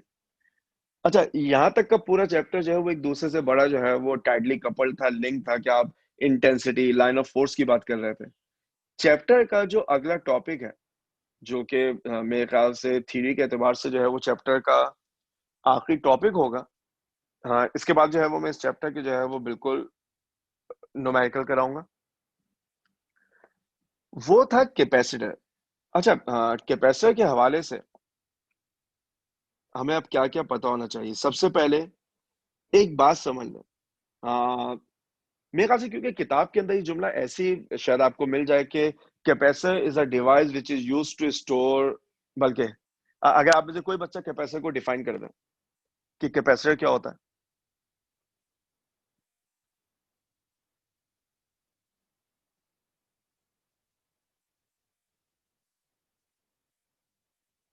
जी ऐसा सर चार्ज स्टोरिंग डिवाइस। सही। मैंने इसलिए ये बात कह दी थी क्योंकि मुझे पूरा यकीन है कि हमारी किताब में जो है ना वो कैपेसिटर की डेफिनेशन जो है ना वो कुछ इसी तरह मौजूद है कि जब आप बात करते हैं कैपेसिटर की, तो capacitor is a device for storing electric charge. किताब के अंदर ये जुमला मौजूद है। वैसे कैपेसिटर जो होता है ना वो चार्ज स्टोर नहीं करता। अगर आप कैपेसिटर की प्लेट्स को देखें तो एक प्लेट जितना पॉजिटिव है दूसरी प्लेट उतना ही नेगेटिव है, जो नेट चार्ज होगा वो क्या बनेगा, 0। Capacitor is a device which is used to store electrical energy। लेकिन आपकी किताब में क्योंकि चार्ज स्टोरिंग लिखा हुआ है, अगर एप्टीट्यूड में सवाल आ गया कि capacitor is a device which is used to store electric charge, electric energy, none of the above और कोई तीसरा ऑप्शन हो, मुझसे पूछेंगे तो इनमें से बेस्ट पॉसिबल आंसर जो है ना वो इलेक्ट्रिक एनर्जी है। किताब पे जाएंगे तो वहां पर जो है वो चार्ज लिखा हुआ है, तो हम अपनी किताब को फॉलो करते हैं। अगर वहां पे लिखा हुआ है capacitor is a device which is used to store electric charge, it's fine, हम बिल्कुल जो है वो चार्ज कह सकते हैं, वरना ही एनर्जी स्टोर करता है। जो फॉर्मूला आपके सामने लिख रहा हूं ये इसलिए लिख रहा हूं वरना मैं बताना ना भूल जाऊं, E is equal to half CV square. ये फॉर्मूला जो है वो हमारे सिलेबस में मौजूद नहीं है, लेकिन मेरा ख्याल है शायद किसी एक एप्टीट्यूड टेस्ट में ये क्वेश्चन जो है वो मेरी नजर से गुजरा, मुझे एग्जैक्टली याद नहीं है कि NTS में था या किसी और प्राइवेट मेडिकल कॉलेज के टेस्ट में आया, जब टेस्ट सबके अलग ही होते थे। E equal half CV square, ये वो एनर्जी है जो कोई कैपेसिटर स्टोर करता है। देखिए कल मैंने एक बात MK डलामा में बताई थी, जब कायद में बारी आएगी तो उनको भी बता दूंगा। वो जो VRMS वैल्यू वाली बात थी जो कल मैंने डिस्कस की, वो फॉर्मूला आपके सिलेबस में नहीं है, लेकिन आपने देखा NTS में वो आ चुका है। इसी तरह ये फॉर्मूला भी आपने कहीं नहीं पढ़ा, E is equals to half CV square, where C is capacitance and V is potential difference। ये एनर्जी स्टोर्ड बाय कैपेसिटर है, फॉर्मूला याद रखिएगा। हो सकता है आपको इसकी कभी जरूरत पड़ जाए। पहली बात, कैपेसिटर एक ऐसी डिवाइस है जो चार्ज को स्टोर कर रही है। ठीक, कैसे बनाते थे? Capacitor works on the principle of conduction and induction. Conduction क्या होती है कि आप एक ऑब्जेक्ट को डायरेक्टली चार्ज करें। डायरेक्टली चार्ज करने से क्या मुराद है? आपने एक प्लेट ली, उसे सिल्क प्लेट क्लॉथ से या रबर से या किसी मटेरियल से रब किया, तो वो प्लेट इलेक्ट्रॉन या तो एक्सेप्ट कर लेगी या रिजेक्ट कर देगी।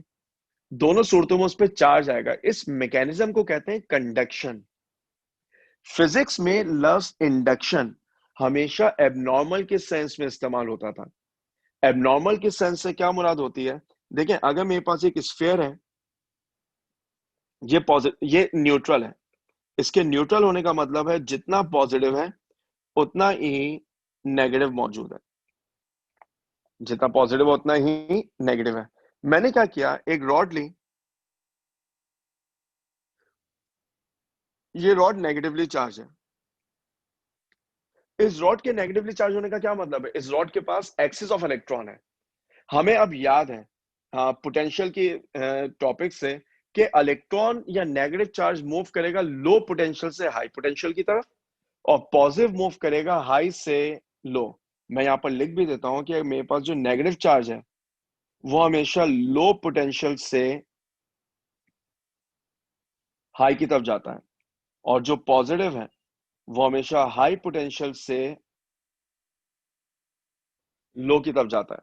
तो अब क्या होगा, असल चीज तो इलेक्ट्रॉन मूव करेगी, क्योंकि रॉड पूरी नेगेटिव है, वो लो पोटेंशियल है, सारे इलेक्ट्रॉन रॉड से निकलेंगे, स्फीयर में आ जाएंगे। जैसे स्फीयर में चार्ज आया, वो स्फीयर जो पहले न्यूट्रल था, एक इलेक्ट्रॉन आया, उस पे एक नेगेटिव आ गया, 5 इलेक्ट्रॉन आएंगे, 5 नेगेटिव हो जाएंगे। आपको नजर आएगा रॉड जो है वो क्या हो गई, न्यूट्रल हो गई, क्योंकि रॉड ने अपने सारे इलेक्ट्रॉन लूज कर दिए। दिस इज कॉल्ड कंडक्शन, ये कंडक्शन है। इसी तरह ये स्फीयर जो है वो न्यूट्रल था, मैंने इसके साथ एक रॉड लाके रखी जो कि पॉजिटिवली चार्ज है। अब अगर मैं जल्दी से इसको सम अप करूं, रॉड के पॉजिटिव चार्ज होने का क्या मतलब है? रॉड के पॉजिटिव चार्ज होने का मतलब ये नहीं है कि इसने 5 प्रोटॉन गेन किए हुए।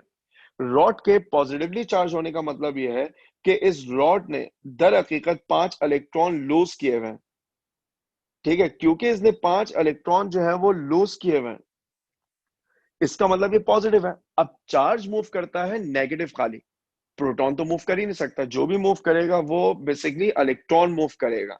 तो अब इलेक्ट्रॉन मूव करता है कहां से, लो पोटेंशियल से हाई पोटेंशियल। अब स्फीयर आपके पास जो है वो जो स्फीयर है वो 0 पे है, पॉजिटिव हाई है, तो इलेक्ट्रॉन जो है वो स्फीयर से ऊपर जाएगा। जब इलेक्ट्रॉन स्फीयर से ऊपर जाएगा तो थोड़ी देर बाद स्फीयर पे 5 पॉजिटिव आ जाएंगे, लेकिन इस रॉड के ऊपर 5 नेगेटिव आ जाएंगे। अब अक्सर बच्चों को ऐसा लगता है रॉड ने अपना पॉजिटिव चार्ज लूज कर दिया। देखा जाए तो जो रॉड है उसने पॉजिटिव लूज नहीं किया है, रॉड ने इलेक्ट्रॉन गेन किया, लिहाजा रॉड जो है वो आपके पास क्या बन जाएगी, न्यूट्रल हो जाएगी, ठीक है। और जो स्फीयर है वो क्या हो जाएगा, पॉजिटिव हो जाएगा। याद रखिएगा, कंडक्शन में दो बॉडीज का कांटेक्ट में होना जरूरी होता है, ठीक है, कंडक्शन में दो बॉडीज का कांटेक्ट में होना जरूरी। इंडक्शन क्या है, अब ये स्फीयर पॉजिटिव है, ये स्फीयर पॉजिटिव है, अगर मैं इसके बराबर में एक और स्फीयर लाके रखूं जो कि न्यूट्रल है, इसके न्यूट्रल होने का मतलब है इसमें जितने पॉजिटिव थे इसके अंदर उतने ही नेगेटिव थे। अब चार्ज फ्लो नहीं कर सकता क्योंकि दोनों में कोई कांटेक्ट नहीं है, लेकिन एक काम जरूर हो सकता है, चार्जेस अलाइन होंगे। चार्जेस के अलाइन होने का मतलब यह है कि वो चार्जेस जो पहले रैंडमली डिस्ट्रीब्यूटेड थे, सारे नेगेटिव इधर आ जाएंगे, सारे पॉजिटिव इधर आ जाएंगे। फिर आप क्या करते थे, आप इसको ग्राउंड करते थे। अगर मैं इसको ग्राउंड कर दूं तो अब देखें ये एंड पॉजिटिव है तो ये हाई पोटेंशियल है, ground is 0 volt, low potential. Electron हमेशा लो से हाई जाता है, तो इलेक्ट्रॉन नीचे से कहां जाएगा, ऊपर की तरफ। इलेक्ट्रॉन जो है वो नीचे से कहां जाएगा, ऊपर की तरफ, स्फीयर पे नेगेटिव चार्ज आ जाएगा। This is called induction. यानी इस वायर के अंदर तो कंडक्शन हो रही है, लेकिन दो स्फीयर के दरमियान जो होगी वो क्या होगी, इंडक्शन होगी। Capacitor basically conductor conduction induction दोनों पे वर्क करता था। आप दो प्लेट्स लेते थे, दोनों प्लेट को एक दूसरे के पैरेलल रखा जाता था। एक प्लेट आपके पास ये वाली है, दूसरी प्लेट आपके पास कुछ इस तरह की है, दोनों प्लेट आइडेंटिकल है। आपने इन दोनों प्लेट को एक सेल से कनेक्ट किया। अब ये सारी बातें आपको याद होंगी कि जो कैपेसिटर की दोनों प्लेट्स होती हैं ये किसी इंसुलेटर बेस के ऊपर कनेक्ट की जाती हैं। क्यों इंसुलेटर बेस पे कनेक्ट करते हैं? ताकि जब आप एक प्लेट को पॉजिटिव बनाएं और दूसरी को नेगेटिव, अगर ये किसी कंडक्शन बेस पे होंगे ना, तो दोनों प्लेट्स के दरमियान चार्ज फ्लो कर जाएंगे, किसी भी प्लेट पे कोई चार्ज नहीं आएगा। कैपेसिटर के लिए आप कहते थे कि Q is directly proportional to potential difference, क्योंकि दो प्लेट्स पे जैसे जैसे चार्ज आता जाएगा, दोनों प्लेट्स के दरमियान पोटेंशियल डिफरेंस बढ़ता जाएगा। अब कैपेसिटर के हवाले से एक बात आपको याद होगी, कोई भी कैपेसिटर बैटरी से कब तक चार्ज लेता है? अगर इस सवाल का जवाब आप में से कोई देता है।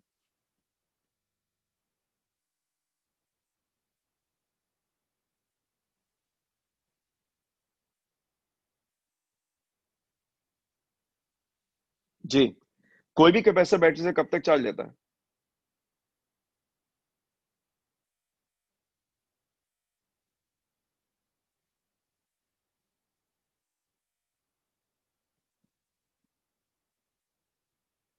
जी मलाइका।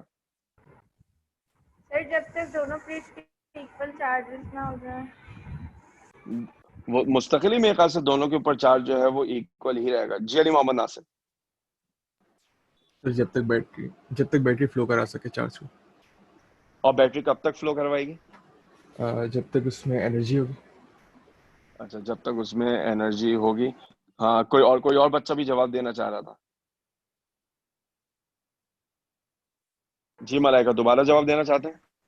Yes sir. सर वो पोटेंशियल अपनी बैटरी का जितना पोटेंशियल होगा उस टाइम तक वो चार्ज कराएगा। मुझे भी याद आया अलीना सही, के बाद। ठीक। अच्छा देखिए, अब इस बात को जो है वो समझना है। देखिए, हाँ, अब मैं थोड़ा सा समझा देता हूँ, क्योंकि सिर्फ दो बच्चों ने जो है वो ये बात बताने की कोशिश की। अगर आपने दो न्यूट्रल प्लेट को बैटरी से कनेक्ट किया तो क्या होगा? एक प्लेट पे पॉजिटिव आएगा, दूसरे पे नेगेटिव। पहले ये वोल्टेज 0 था, अब ये वोल्टेज बढ़ेगा। याद है ना, delta V equal E delta are. जैसे जैसे प्लेट्स पे चार्ज आता जाएगा, दोनों प्लेट्स के दरमियान पोटेंशियल डिफरेंस बढ़ता जाएगा। एक वक्त ऐसा आएगा कि दोनों प्लेट्स के दरमियान का पोटेंशियल डिफरेंस बैटरी के पोटेंशियल डिफरेंस के बराबर हो जाएगा। अब फ्लो ऑफ इलेक्ट्रॉन रुक जाएगा। कोई भी कैपेसिटर बैटरी से उस वक्त तक चार्ज लेता है जब तक उसका पोटेंशियल डिफरेंस बैटरी के पोटेंशियल डिफरेंस के बराबर ना हो जाए। क्या मतलब है इस बात का? अगर आज मेरे पास एक कैपेसिटर है, ये कैपेसिटर का सर्किट सिंबल है, मैंने इस कैपेसिटर को कनेक्ट किया एक सेल से जिसका वोल्टेज है 10 वोल्ट। ये कैपेसिटर कब तक चार्ज लेगा? जब तक इसका अपना वोल्टेज कितना ना बन जाए, 10। फर्स्ट करना, आपने कैपेसिटर को 10 वोल्ट पे चार्ज किया, अब आपने दोनों प्लेट्स ली, ये वोल्टेज 10 वोल्ट है। मैंने इसको बैटरी से कनेक्ट किया जिसका वोल्टेज 15 वोल्ट है। ये कैपेसिटर दोबारा चार्ज लेना शुरू कर देगा। उस वक्त तक चार्ज लेगा जब तक ये वोल्टेज बढ़ते बढ़ते क्या ना हो जाए, 15 ना हो जाए। कोई भी कैपेसिटर बैटरी से उस वक्त तक चार्ज लेता है जब तक उसका वोल्टेज बैटरी के बराबर ना हो जाए। एक बात तो इस में रखिएगा। फिर आपने फॉर्मूला पढ़ रखा है, Q is equal to CV, C is given by Q over V। तो कैपेसिटेंस ऑफ अ कैपेसिटर से क्या मुराद होती है? कैपेसिटर ऑफ कैपेसिटेंस से मुराद है वो अमाउंट ऑफ चार्ज जो प्लेट्स के दरमियान वोल्टेज को 1 वोल्ट बढ़ा दे। The amount of charge which can create or increase the potential difference between the plates of a capacitor by 1 volt is called capacitance of a capacitor। वो amount of charge जो capacitor की plates के दरमियान voltage को 1 degree बढ़ा दे, तो मैं यहां पर सिंबॉलिकली लिख देता हूं, that amount of charge which can increase potential difference by 1 volt is called capacitance। Capacitance का यूनिट होता है कूलम पर वोल्ट, जिसको हम नाम देते हैं किसका? फैरेड का। नॉर्मली कैपेसिटेंस जो है वो माइक्रोफैरेड में लिखी जाती है।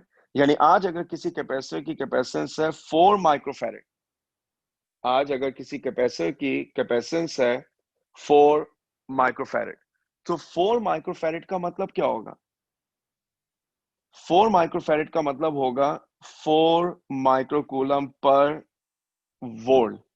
यानी अगर आप इस कैपेसिटर को 4 माइक्रोकूलम दे देंगे तो इसकी प्लेट्स के दरमियान वोल्टेज जो है वो 1 वोल्ट बढ़ जाएगा। आपको कैपेसिटेंस का जो है ना, ये वाला कॉन्सेप्ट जो है वो याद होना चाहिए।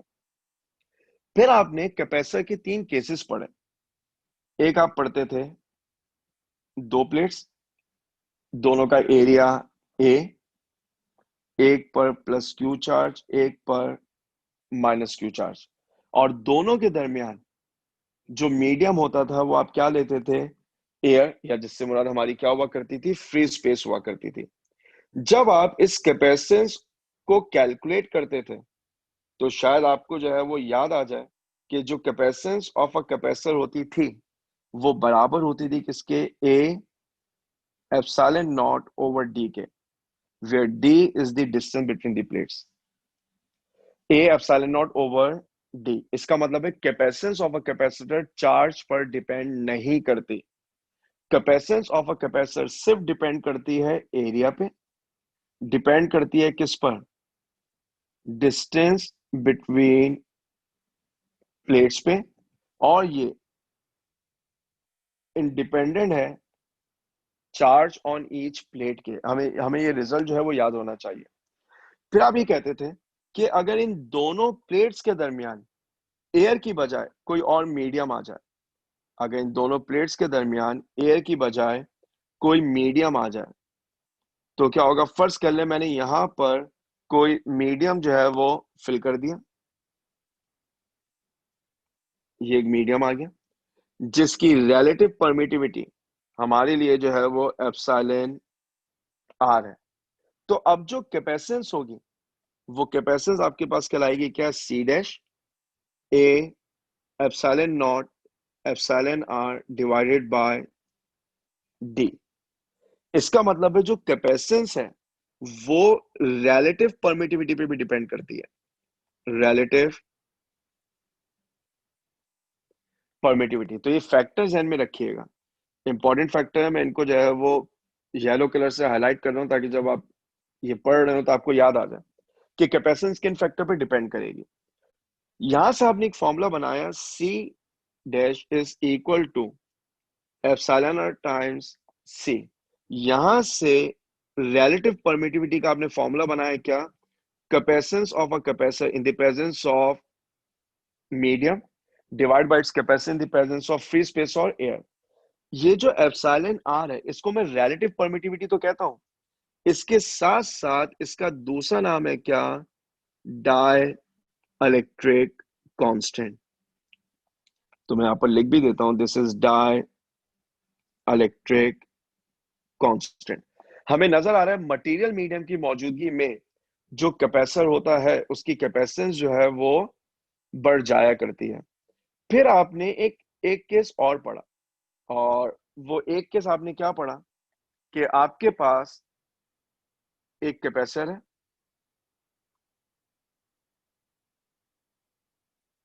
पहले हमने इस कैपेसिटर को जो है वो फुली फिल किया था। अब हम क्या कर रहे हैं? हमने इस कैपेसिटर को पार्शियली जो है वो फिल कर दिया। हमने इस कैपेसिटर को पार्शियली फिल कर दिया किसी डाइलेक्ट्रिक से। पार्शियली फिल करने का मतलब है अब सूरत हाल जो है वो कुछ ऐसी है।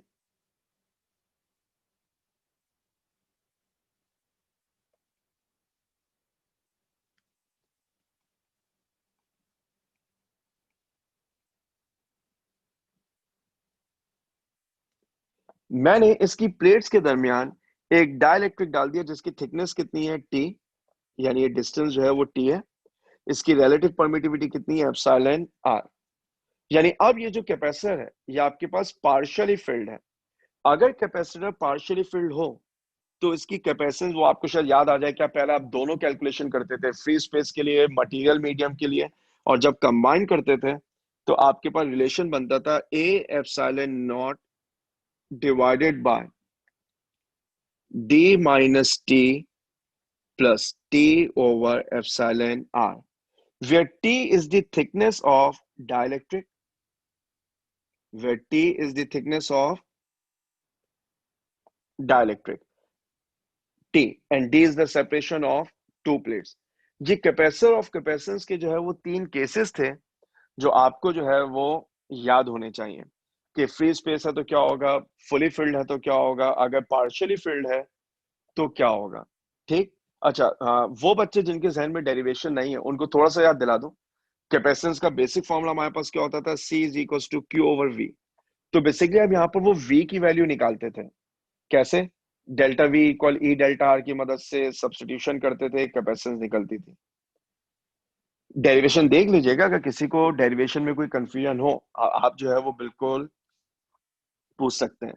अच्छा, अगली बात, अगर आप जो है बात करते हैं किसकी, कैपेसिटर के कॉम्बिनेशन की, तो क्योंकि मैंने सीरीज और पैरेलल कॉम्बिनेशन जो है वो रेजिस्टेंस का पढ़ाया, अभी रिसेंट पास्ट में ही पढ़ाया, शायद बहुत सारे बच्चों के जहन में हो। जी साइमन, आप कुछ पूछना चाहते हैं?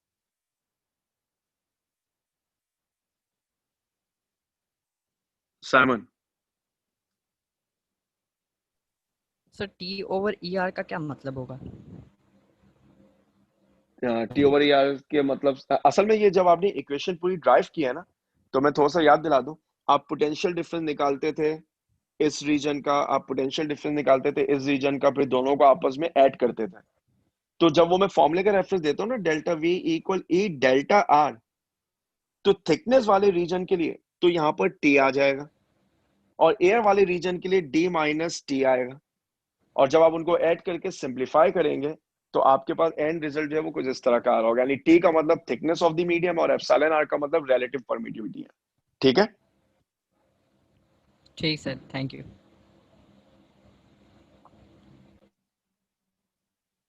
अच्छा, अब यहाँ पर कॉम्बिनेशन आपके पास दो तरह के होते हैं। एक आपके पास कहलाता है क्या, सीरीज कॉम्बिनेशन। सीरीज कॉम्बिनेशन में आप क्या करते थे, आप कैपेसिटर लेते थे,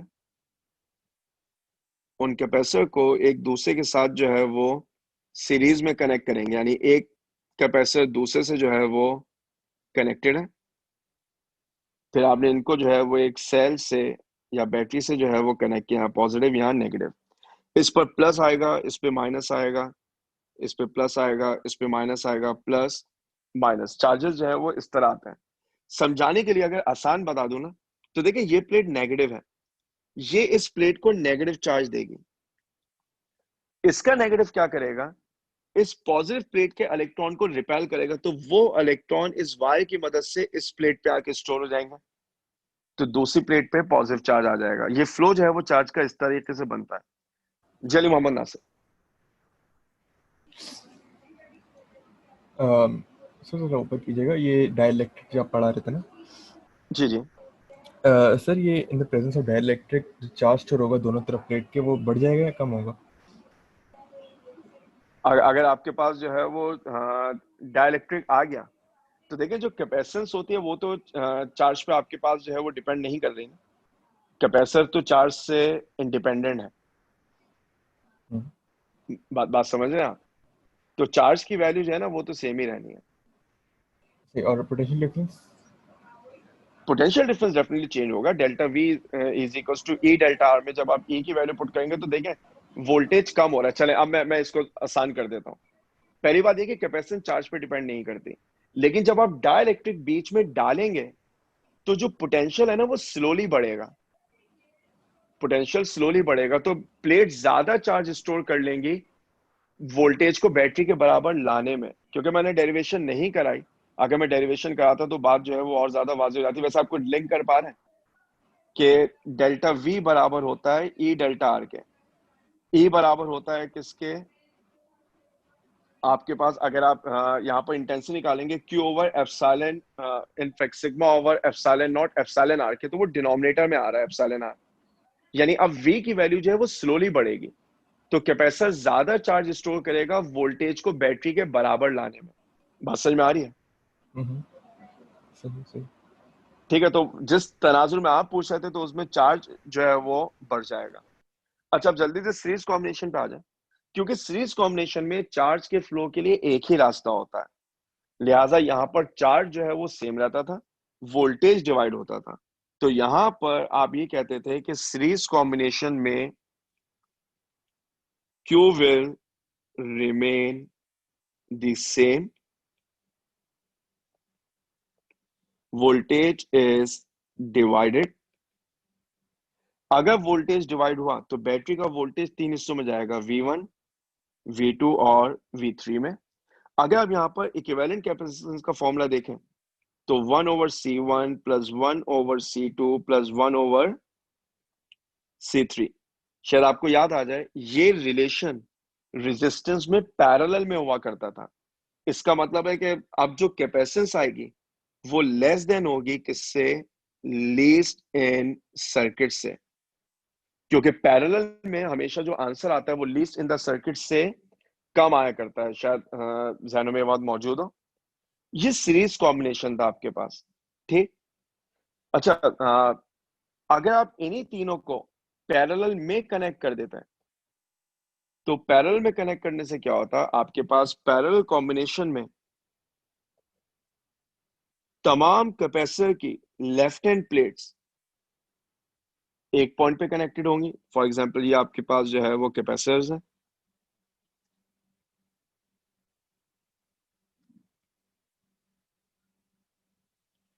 इन सब की लेफ्ट हैंड प्लेट एक पॉइंट से कनेक्टेड है और इन सब की राइट हैंड प्लेट जो है वो एक दूसरे पॉइंट से कनेक्टेड है, और इसको आप कनेक्ट कर देंगे किससे, बैटरी से।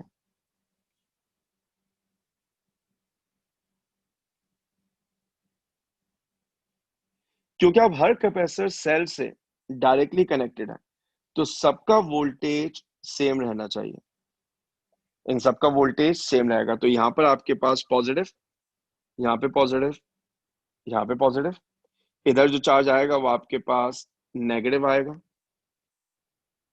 ठीक है। वोल्टेज सबके लिए सेम है। अगर वोल्टेज सेम है, सबकी कैपेसिटेंस डिफरेंट है, C1 C2 C3, इसका मतलब अब सबका चार्ज डिफरेंट होगा। आसान अल्फाजों में जो भी चार्ज इस नोड पर आएगा वो तीन हिस्सों में डिवाइड हो जाएगा। तो हम पैरेलल कॉम्बिनेशन में क्या कहते थे, V will remain the same across all capacitors, Q is divided, तो टोटल चार्ज बराबर होगा Q1 plus Q2 plus Q3 के। और यहाँ जो इक्विवेलेंट कैपेसिटेंस आती थी वो कैसे निकालते थे, C1 plus C2 plus C3 से। यानी अब आप फॉर्मूला देख के बता सकते हैं कि अब जो इक्विवेलेंट आएगा that should be greater than largest C in circuit. अगर आपको सीरीज और पैरेलल कॉम्बिनेशन ऑफ रेजिस्टेंस याद है, उनके न्यूमेरिकल की प्रैक्टिस है, तो एग्जैक्टली वही काम यहां पर है, सिर्फ एक फर्क हो जाएगा, वह सीरीज में डायरेक्ट सम होता था, पैरेलल में रेसिप्रोकल होता था। या सीरीज में रेसिप्रोकल है और पैरेलल में जो है वो डायरेक्ट सम है, ठीक है। अच्छा, क्योंकि कैपेसिटर की बात कर रहे हैं तो कैपेसिटर के हवाले से एक बात बताऊं, आपने बहुत सारे ऐसे न्यूमेरिकल किए कि फर्ज के मेरे पास एक कैपेसिटर है। अच्छा, वैसे इससे पहले मैं ये बात बताऊं, एक छोटी सी बात, कहते हैं कि किसी भी डीसी सर्किट में, अगर आपने प्रैक्टिकल किया हुआ है तो आपको ये जुमला याद होगा, डीसी सर्किट में जो कैपेसिटर होता है वो चोक के तौर पे बिहेव करता है। क्यों, किसी को इसका मतलब मालूम है? अब हम प्रैक्टिकल में जो है वो इस तरह की बातें करते रहे हैं।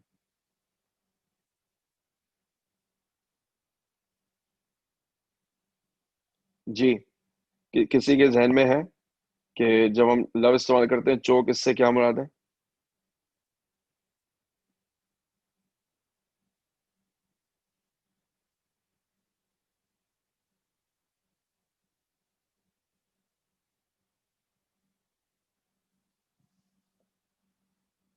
जी ऐसा, सर करंट फ्लो को रोकना हो जहाँ वो चोक वो बिल्कुल कहलाता है सही, करंट फ्लो ना। बिल्कुल। देखिए, अगर आपने कैपेसिटर को डीसी सर्किट में लगा दिया तो डीसी सर्किट में क्या होगा, मैंने क्या कहा था, कोई भी कैपेसिटर बैटरी से कब तक चार्ज लेगा, जब तक उसका वोल्टेज बैटरी के बराबर ना बन जाए। जैसी बैटरी के बराबर बनेगा वो फ्लो ऑफ चार्ज को रोक देगा। फ्लो ऑफ चार्ज रोकने का मतलब है ये जो है वो सर्किट को चोक कर देगा, ब्लॉक कर देगा। चोक का लफ्जी मतलब होता है ब्लॉक कर देना। आपके हलक में कोई चीज फंस जाए तो आप चोक कर जाते हैं, आपका जो ड्रेन पाइप होता है उसमें कोई चीज फंस जाए तो वो चोक हो जाता है। चोक का मतलब है किसी चीज के फ्लो को रोकना या पैसेज को ब्लॉक कर देना। किसी भी डीसी सर्किट में कैपेसिटर चोक का काम करता है, किसी भी एसी सर्किट में कैपेसिटर कभी भी चार्ज नहीं होगा। क्यों? अगर आपने, ये डीसी सर्किट है, ठीक है, ये आपके पास जो है वो डीसी सर्किट है। डीसी सर्किट में कैपेसिटर चोक का काम करेगा, सर्किट को ब्लॉक कर देगा। एसी में क्या होगा? एसी में अगर पॉजिटिव साइकिल कैपेसिटर को चार्ज करेगी, ये पॉजिटिव ये नेगेटिव, तो जो नेगेटिव साइकिल है वो कैपेसिटर को क्या कर देगी? डिस्चार्ज। क्योंकि ये नेगेटिव हो जाएगा और ये पॉजिटिव रहेगा। मेरा ख्याल है कि ये सेंस जो है वो बन रहा होगा।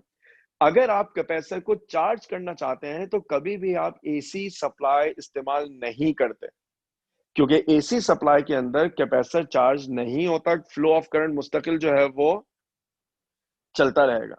कैपेसिटर की अगर आप यूज की बात करें, ये प्रैक्टिकल में बहुत पूछा जाता था। अनफॉर्चुनेटली थ्योरी में कहीं नहीं था, लेकिन प्रैक्टिकल में वाइवा में पूछते थे कि कैपेसिटर का फायदा क्या है। तो कैपेसिटर का एक फायदा होता है जिसको हम नाम देते हैं क्या? स्मूथिंग। क्या मतलब है? देखिए, फैन के अंदर कैपेसिटर लगा हुआ होता है। अच्छा, फैन तो एक ही स्पीड से घूम रहा है ना, यानी अगर आपने फैन की स्पीड को मैक्सिमम कर दिया तो वो एक ही स्पीड से घूम रहा है। करंट तो आप उसको ऑल्टरनेटिंग देते हैं। अगर आप उसको ऑल्टरनेटिंग करंट देते हैं तो होना क्या चाहिए कि आधी रोटेशन में फैन क्लॉकवाइज घूमे, आधी में एंटी क्लॉकवाइज घूमे। तो आप कह सकते हैं ठीक है सर, हमने ऐसा मैकेनिज्म बनाया कि वो करंट जो है वो रेक्टिफाइड हो गया। अगर वो करंट रेक्टिफाइड हो गया तो आपको वो फुल वेव रेक्टिफाई की शक्ल याद होगी कि जो आउटपुट वोल्टेज आपके पास आता है वो आउटपुट वोल्टेज ऐसा होता था। तो इसका मतलब है फैन की स्पीड को फ्लक्चुएट करना चाहिए, एक ही डायरेक्शन में घूमे लेकिन फ्लक्चुएट करे। हम क्या करते हैं? हम डायोड के साथ कैपेसिटर लगा देते हैं। कैपेसिटर क्या करता है? कैपेसिटर वोल्टेज को एक सर्टेन लेवल पे मेंटेन रखता है, यानी जो वोल्टेज है वो इन लेवल पे जो है वो हमेशा मेंटेन रहेगा। इस फिनोमेना को नाम देते हैं स्मूथिंग। समझ में नहीं आया ना? कोई मसले की बात नहीं है, बस ये जुमला याद होना चाहिए। The use of capacitor is as a smoothing circuit. Capacitor जो है वो डीसी वोल्टेज की वैल्यू को स्टेबलाइज करने के लिए यूज होता है रेक्टिफिकेशन सर्किट्स में। ठीक है। अच्छा, फर्स्ट क्या, मेरे पास एक कैपेसिटर था, मैंने इस कैपेसिटर को एक बैटरी से कनेक्ट किया जो कि 12 वोल्ट बैटरी थी। कैपेसिटर की कैपेसिटेंस जो है वो लेट से 10 माइक्रोफैरेड है। फुली चार्ज हो गया। फुली चार्ज होने का मतलब इसने कितना चार्ज ले लिया होगा? 10 इंटू 12 यानी 120 माइक्रो कूलम। अब मैंने क्या किया? मैंने इस कैपेसिटर को निकाला चार्ज करने के बाद और इसको एक दूसरे कैपेसिटर के साथ पैरेलल में कनेक्ट कर दिया। अब इसके ऊपर तो 120 कूलम का चार्ज था, अगर पुरानी वर्किंग आपको याद है, 120 माइक्रो कूलम। दूसरा कैपेसिटर अनचार्ज है। तो अब क्या होगा? चार्जेस हमेशा आप याद कर लें, हाइयर पोटेंशियल लोअर पोटेंशियल वाली कहानी याद कर लें, या ये याद कर लें हाई कंसंट्रेशन टू लो, जिसके पास ज्यादा चार्ज होगा वो लूज कर देगा। अब क्या होगा? अब चार्जेस मूव करेंगे इस कैपेसिटर से इस कैपेसिटर की तरफ। अब जो चार्जेस हैं वो मूव करेंगे इस कैपेसिटर से दूसरे कैपेसिटर की तरफ, यानी इस तरफ। तो अब इसके चार्ज को ड्रॉप होना चाहिए, इसके चार्ज को बढ़ना चाहिए। कहते ये हैं कि ये चार्ज जो है वो ये पूरा सीक्वेंस उस वक्त तक चलेगा जब तक दोनों का वोल्टेज क्या ना हो जाए सेम। देखें, जो रेड वाला कैपेसिटर है उसका वोल्टेज कितना है? 12 वोल्ट। जो दूसरा कैपेसिटर है वो कितने वोल्ट पे मौजूद है? 0 पे। दोनों पैरेलल में है। तो अब पहला capacitor red capacitor charge lose करेगा, ब्लू कैपेसिटर चार्ज को गेन करेगा। और कब तक ऐसा होगा? उस वक्त तक ऐसा होगा जब तक दोनों के चार्जेस या दोनों के वोल्टेज सेम नहीं बन जाते। अब आसान करते हैं सवाल को। फर्ज करें अगर ये वाला 10 माइक्रोफैरेड था और ये 10 माइक्रोफैरेड था, इसका मतलब है जितनी तेजी से रेड कैपेसिटर का वोल्टेज फॉल होगा उतनी ही तेजी से रेड का वोल्टेज बढ़ेगा। तो मैं ये एक्सपेक्ट करता हूं कि जब ये 60 माइक्रोकूलम पे पहुंचेंगे तो दोनों का वोल्टेज जो है वो सेम बन चुका होगा। लेकिन अगर दोनों के कैपेसिटेंस डिफरेंट हो, कैपेसिटेंस डिफरेंट होने से मुराद है कि फर्ज कर लें ये वाला जो है वो 5 माइक्रोफैरेड पे, तो अब दोनों का वोल्टेज एक ही रफ्तार से चेंज नहीं होगा। ऐसी सूरत में आप क्या करते थे? आपसे कहते थे कि जब हमने इन्हें पैरेलल में कनेक्ट किया तो हमने ऑब्जर्व किया कि ये जो है वो तकरीबन 4 वोल्ट पे आ गया। ठीक है, आपसे इसकी कैपेसिटेंस जो है वो मालूम करने को कहते थे। मैं न्यूमेरिकल सॉल्व नहीं करा रहा, सिर्फ कैपेसिटर पढ़ा रहा हूँ, तो आपको सोच दे रहा हूँ कि टैकल कैसे करना है। अब रेड वाला कैपेसिटर लूज कर रहा है, ब्लू वाला कैपेसिटर गेन कर रहा है। मुझे ब्लू वाले का वोल्टेज और कैपेसिटेंस दोनों मालूम है, तो मैं इसका चार्ज अगर निकाल लूं तो कितना आएगा, 20 माइक्रोकूलम। अगर इसके पास 20 माइक्रोकूलम आ गया तो इसका मतलब है कि आपके पास, अच्छा हाँ, यहाँ तो मुझे कैपेसिटेंस गिवन थी, मैंने डायरेक्टली निकाल लिया। अदरवाइज क्या होगा, आपके पास ये वाली कैपेसिटेंस मौजूद नहीं होगी। अगर कैपेसिटेंस मौजूद नहीं है तो आप ये चार्ज नहीं निकाल पाएंगे। हाँ, आप क्या कर सकते हैं, रेड वाला कैपेसिटर जो पहले 12 वोल्ट पे था, अब वो 12 से कितने वोल्ट पे आ गया, चार्ज पे। तो आप कहेंगे Q डैश बराबर होगा CV, कैपेसिटेंस तो 10 है, वोल्टेज 4 है। इसका मतलब अब इसके पास कितना चार्ज आ गया, 40 माइक्रोकूलम। पहले कितना था, 120। तो इसने लूज कितना किया होगा, 80। वो 80 कहां गया होगा, वो 80 माइक्रोकूलम यहां पर आया होगा। वो 80 माइक्रोकूलम यहां पे आया होगा, क्योंकि रेड के पास पहले 120 था, अब रेड के पास 40 है, तो रेड के पास कितना रह जाएगा, 80। मुझे वोल्टेज मालूम है, मुझे चार्ज मालूम है, मैं वोल्टेज चार्ज को अगर डिवाइड कर दूं वोल्टेज से, तो मैं जो हूं वो बासानी जो है वो कैपेसिटेंस जो है वो निकाल सकता हूं कि ये आपके पास जो है वो 20 माइक्रो फैरेड बननी चाहिए। इस तरह के एमसीक्यूज जो है वो बहुत फ्रीक्वेंट है, इसलिए मैंने खासतौर पे आपको आइडिया दे दिया कि वो ऐसे सवालों को हम कुछ इस तरीके से जो है वो सॉल्व करते हैं। अच्छा, अब अगर आज जितनी भी बातें हमने की, अगर इसके हवाले से किसी के जहन में जो है वो कोई क्वेश्चन है तो आप बिल्कुल कर सकते हैं। जी साइमन। सर अगर हम एक कैपेसिटर की बात करें कि उसका वोल्टेज कांस्टेंट है और हम चाह रहे हैं कि उसकी कैपेसिटेंस जो है इंक्रीज करें, तो उस पर क्या चेंजेस आएंगे? देखें, इस सवाल का जवाब तो ये रहा, मैंने हाईलाइट किया हुआ है। अगर आप कांस्टेंट वोल्टेज के ऊपर, यानी आप ये चाहते हैं कि बैटरी को चेंज ना करें और कैपेसिटेंस बढ़ाना चाहते हैं, तो आपको कैपेसिटर की ज्योमेट्री चेंज करनी पड़ेगी। और याद रखिएगा, कैपेसिटेंस तो वोल्टेज पर और चार्ज पे डिपेंड ही नहीं करती। कैपेसिटेंस तो कैपेसिटर का अपना कैरेक्टरिस्टिक है, जो कैपेसिटर की सिर्फ ज्योमेट्री पे चेंज करता है, area, distance between the plates, और तीसरा फैक्टर जो है वो ज्योमेट्री नहीं है, वो है मीडियम बिटवीन द प्लेट्स। ठीक है। और अगर सर किसी की कैपेसिटेंस अगर ज़्यादा है तो ये कह सकते हैं कि उसको ज़्यादा चार्ज चाहिए एक वोल्टेज बढ़ाने के लिए? एग्जैक्टली यही मतलब था। कैपेसिटेंस को मैंने कहीं पर जो है वो सिंबॉलिकली लिखा था, ये लिखा हुआ कि वो अमाउंट ऑफ चार्ज जो वोल्टेज को 1 वोल्ट बढ़ाए वो कैपेसिटेंस कहलाती है। अब जिसकी कैपेसिटेंस ज्यादा है, इसका मतलब उसे ज्यादा चार्ज चाहिए। यानी अगर 4 माइक्रोकूलम है, यानी 4 माइक्रोफैरेड अगर कैपेसिटेंस है, तो मुझे सिर्फ 4 माइक्रोकूलम चाहिए। अगर 10 माइक्रोफैरेड कैपेसिटेंस है तो मुझे 10 माइक्रोकूलम चाहिए। यानी जैसे जैसे कैपेसिटेंस बढ़ती जाएगी मुझे उतना ज्यादा चार्ज चाहिए होगा। ठीक है। हाँ सेवन, बात समझ में आ रही है? Yes sir, thank you. ठीक। अगर अगर ये बातें आपको समझ में आ गई। जी अली अब्दुल्ला। अस्सलाम वालेकुम सर। सर वालेकुम वो सलाम। आप थोड़ा सा रिपीट कर देंगे पोटेंशियल ग्रेडियंट का जो आप बता रहे थे कि नेगेटिव होगा, वो थोड़ा समझ नहीं आ रहा था अच्छा ऊपर जो देखिए, आपने जो बताया। जी जी जी जी, मैंने ये कहा था कि मुझे अगर टाइम मिल जाएगा मैं इस बात की वजाहत जो है वो बिल्कुल कर दूंगा, लेकिन मुझे अभी 2-3 चीजें बतानी है और मेरे पास 9 मिनट है, तो मैं ऊपर जाके उतना बता दूं जितना मैंने अभी बताया था।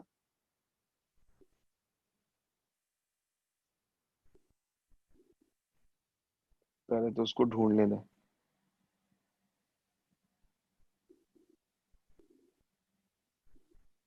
यहाँ कहीं होना चाहिए, ये रहा। देखिए, मैंने ये कहा था कि फिजिक्स में ग्रेडियंट का मतलब होता है किसी भी चीज को आप डिस्टेंस से डिवाइड कर दें। ठीक है, किसी भी चीज को आप डिस्टेंस से डिवाइड करें, तो ये जो delta we over delta R है ना, ये आपके पास जो है वो पोटेंशियल ग्रेडियंट कहलाता है। और अगर आप ऊपर फॉर्मूला देखें, delta we equal E delta are, तो पोटेंशियल ग्रेडियंट जो होता है, अगर आप उसके साथ माइनस साइन लगाएंगे तब जाके वो इलेक्ट्रिक फील्ड इंटेंसिटी बनेगी। यानी इलेक्ट्रिक फील्ड इंटेंसिटी जो है वो पोटेंशियल ग्रेडियंट नहीं होती। इलेक्ट्रिक फील्ड इंटेंसिटी जो है वो नेगेटिव ऑफ पोटेंशियल ग्रेडियंट होती है।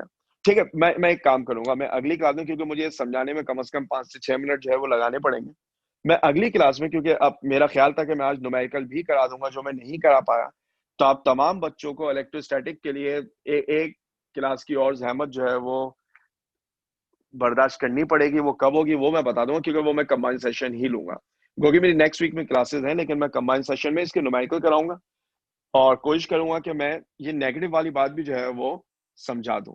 फिलहाल जो है वो रूल याद कर लें कि electric field intensity negative potential gradient होती है। अब जल्दी से एक न्यूमेरिकल सुन लीजिए। फर्स्ट के मेरे पास एक चार्ज है, यहां पर रखा हुआ है चार्ज क्यू, एक चार्ज यहां पर रखा हुआ है चार्ज क्यू, और एक चार्ज यहां पर रखा हुआ है माइनस क्यू। अगर क्वेश्चन में आपसे कहा जाए कि इस चार्ज के ऊपर रिजल्टेंट फोर्स निकालें, इस चार्ज के ऊपर रिजल्टेंट फोर्स निकालें। अब आपको शायद रिकॉल हो रहा हो, सर हमने ऐसे न्यूमेरिकल सॉल्व किए जिसमें एक ट्रायंगल होता था, तीन चार्जेस जो हैं वो उस ट्रायंगल के तीन कॉर्नर्स पे रखे होते थे।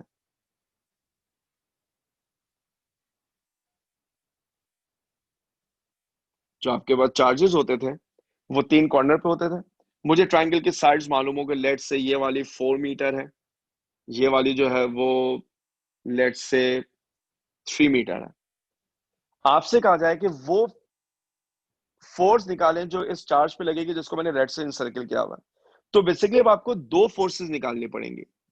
मैं चार्जेस को नाम दे रहा हूं, ये 1 है, ये 2 है और ये 3 है, इस उम्मीद के साथ कि आपको मेरी वो कन्वेंशन याद होगी। Q1 पे अगर फोर्स चाहिए तो Q1 पे दो फोर्सेस होंगी, एक वो जो 3 लगाएगा और एक वो जो 2 लगाएगा।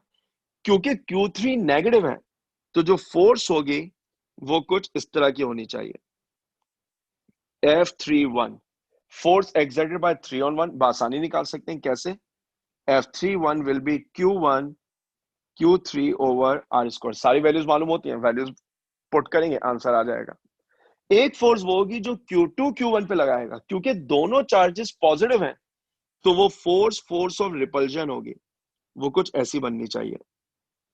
This is force of 2-1। मुझे फॉर्म सारी वैल्यूज मालूम है, K Q1 Q2 ओवर यहां पर 3 स्क्वायर होगा और यहां पर ये डिस्टेंस जो है वो 4 था। जब आपने F31 निकाल लिया और आपने F21 निकाल लिया तो दोनों के दरमियान एंगल कितना है, 90। अब मैं आपकी जिंदगी सिर्फ आसान कर रहा हूं, ये फॉर्मूला याद है, F is equal to A square plus 2AB cos theta plus B square, जिसको आप लॉ ऑफ कोसाइन का नाम दिया करते थे। क्योंकि थीटा 90 है तो cos 90 कितना होगा, 0। ये बीच वाला फैक्टर जो है वो गायब हो जाएगा, तो हमारे पास फॉर्मूला सिर्फ क्या बन जाएगा, A square plus B square. ये लॉ ऑफ कोसाइन से ही आया, वरना जिन बच्चों को वेक्टर याद है तो F21 और F31 are basically rectangular components. अगर वो रेक्टेंगुलर कंपोनेंट है तो आप एक को एक्स ट्रीट कर सकते हैं और एक को वाई ट्रीट कर सकते हैं, वैल्यूज पुट करेंगे आंसर निकाल देंगे। ऐसे न्यूमेरिकल बिल्कुल आ सकते हैं, आपको इस बात को समझना है कि फोर्स की डायरेक्शन कैसे निकालेंगे। सबसे इंपॉर्टेंट ये है, जिस चार्ज पर फोर्स निकालनी है पहले तो आप उसको जो है वो मार्क कर लें कि हमें फोर्स इस पे चाहिए, और ये देखें कि बाकी चार्जेस इसके साथ क्या करेंगे। Q3 इसको अट्रैक्ट करेगा तो एरो अपवर्ड बना, Q2 इसको रिपेल करेगा तो एरो लेफ्टवर्ड बना, क्योंकि अक्सर बच्चे जो है ना वो डायरेक्शन में कंफ्यूज हो जाते हैं, उससे बहुत फर्क पड़ जाता है। इसी तरह अगर यहां पर ट्रायंगल की बजाय स्क्वायर होता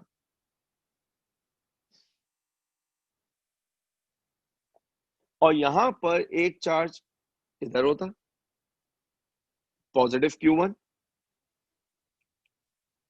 नेगेटिव Q1 इनफैक्ट Q2, ये वाला चार्ज नेगेटिव है और ये वाला चार्ज आपके पास पॉजिटिव है। अगर मैं कहूं मुझे इंटेंसिटी चाहिए एट द सेंटर, मैं हर टाइप को ओवरव्यू दे रहा हूं ताकि अगली क्लास में जब न्यूमेरिकल सॉल्व करूं तो एक स्ट्रक्चर, एक फ्रेमवर्क आपके माइंडसेट में मौजूद हो। मुझे इलेक्ट्रिक फील्ड सेंटर में चाहिए, तो आप कहेंगे सर इलेक्ट्रिक फील्ड का फॉर्मूला तो बड़ा आसान सा है। इलेक्ट्रिक फील्ड होती है E is equals to KQ/R²। ये R क्या है? R से मुराद है distance of any charge from centre, distance of any charge from centre. कैसे निकालेंगे? क्योंकि स्क्वायर है, तमाम साइड्स इक्वल होंगी। Let's say this is D, so this is also D। याद है, अगर मैं इस डायगोनल को कंप्लीट कर दूं तो आपको जो है वो एक ट्रायंगल बनती हुई नजर आएगी। अगर मैं डायगोनल जो है वो कंप्लीट कर दूं तो आपको जो है वो एक ट्रायंगल बनती हुई जो है वो नजर आएगी। पाइथागोरस थ्योरम अप्लाई करेंगे। हाइपोटेन्यूज स्क्वायर का मतलब होगा, मैं आपकी आसानी के लिए जो डिस्टेंस है पूरा डायगोनल, इसको कह देता हूं x। तो हाइपोटेन्यूज स्क्वायर बराबर होगा D² प्लस D² के। शायद आपको याद आ रहा हो कि हाइपोटेन्यूज स्क्वायर बराबर होता था एडजेसेंट प्लस ऑपोजिट या बेस प्लस परपेंडिकुलर, जो फॉर्म आप याद करना चाहें। यहां से x की वैल्यू मिलेगी आपको। जो r है, जिसको अब मैं हाईलाइट कर रहा हूं यहां पे, जो यहाँ पे r है, ये वाला डिस्टेंस, ये r आपके पास बेसिकली x/2 होता था। तो जो r होगा वो आपके पास क्या होगा? x/2। अब आप सबके लिए इंटेंसिटी निकालेंगे। डायरेक्शन जो है वो गौर से देख लेनी है। A1 पॉजिटिव है तो इसकी डायरेक्शन अवे बनेगी इस तरह, this is E1। Q3 negative है तो इसकी डायरेक्शन टूवर्ड्स बनेगी, तो ये क्या होगा? E3।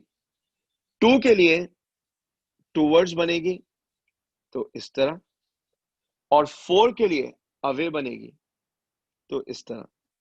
आपको नजर आ रहा है कि 1 और 3 की डायरेक्शन सेम है, तो इनका रिजल्टेंट कैसे निकलेगा? E1 plus E3। 2 और 4 की डायरेक्शन सेम है, तो ये क्या होना चाहिए? E2 plus E4। जब आपने E13 और E24 निकाल लिया तो E13 कुछ ऐसा है, दिस इज E13। E24 कुछ ऐसा है, दोनों में 90 एंगल बनेगा। तो अभी अभी मैंने रूल बताया कि जब भी दो वेक्टर में 90 एंगल हो तो E13² प्लस E24²। सही है। अच्छा, अगर यही क्वेश्चन पोटेंशियल के हवाले से होता तो फिर तो जिंदगी बड़ी आसान थी, क्योंकि पोटेंशियल स्केलर है। मैं लिखता V1 plus V2 plus V3 plus V4, KQ1/R, KQ2/R, KQ3/R and KQ4/R। And important हमारे लिए क्या बात होगी?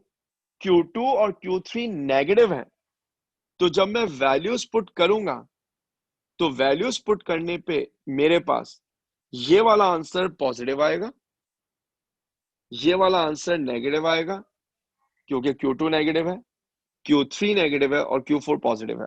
क्योंकि वेक्टर नहीं है तो आप फॉर्मूले में माइनस साइन पुट करेंगे। इंटेंसिटी की इक्वेशन में तमाम चार्जेस पॉजिटिव पुट किए जाएंगे, क्योंकि मैं डायरेक्शन अलग से डील कर रहा हूं। याद रखिएगा, वो तमाम इक्वेशन जो वेक्टर्स की होती है उसमें हम माइनस साइन पुट नहीं करते। पोटेंशियल स्केलर था, मैं माइनस साइन जो है वो पुट कर दूंगा। मैंने सिर्फ एक ओवरव्यू दिया, क्योंकि इस चैप्टर में 3-4 तरह के न्यूमेरिकल हैं। 2 का मैंने ओवरव्यू यहाँ दे दिया, कैपेसिटर वाला जहनों में होगा। अगली क्लास जिस दिन भी रखूंगा वो आपको जो है वो इंशाल्लाह मंडे को जो है वो बिल्कुल बता दूंगा कि वो क्लास जो है वो कब रखी जाएगी, जिसमें मैं सिर्फ इस चैप्टर के न्यूमेरिकल कराऊंगा। टॉपिक बहुत सारे मैंने आज पढ़ा दिया, ठीक है। आप में से जिस भी बच्चे को टॉपिक में कोई कंफ्यूजन हो, डू लेट मी नो, मैं आपकी प्रॉब्लम जो है वो बिल्कुल सॉल्व कर दूंगा, ठीक है। अच्छा, एक आखिरी बात, मेरा ख्याल था कि मैंने लास्ट टाइम क्लास जो है वो ट्यूसडे को ली थी, कंबाइंड क्लास। ऐसा ही अगर कोई एक बच्चा जल्दी से जिसकी याददाश्त अच्छी हो तो मैं क्लास अभी अनाउंस कर दूं, ताकि कोई कंफ्यूजन ना रहे। जी, कोई भी एक बच्चा।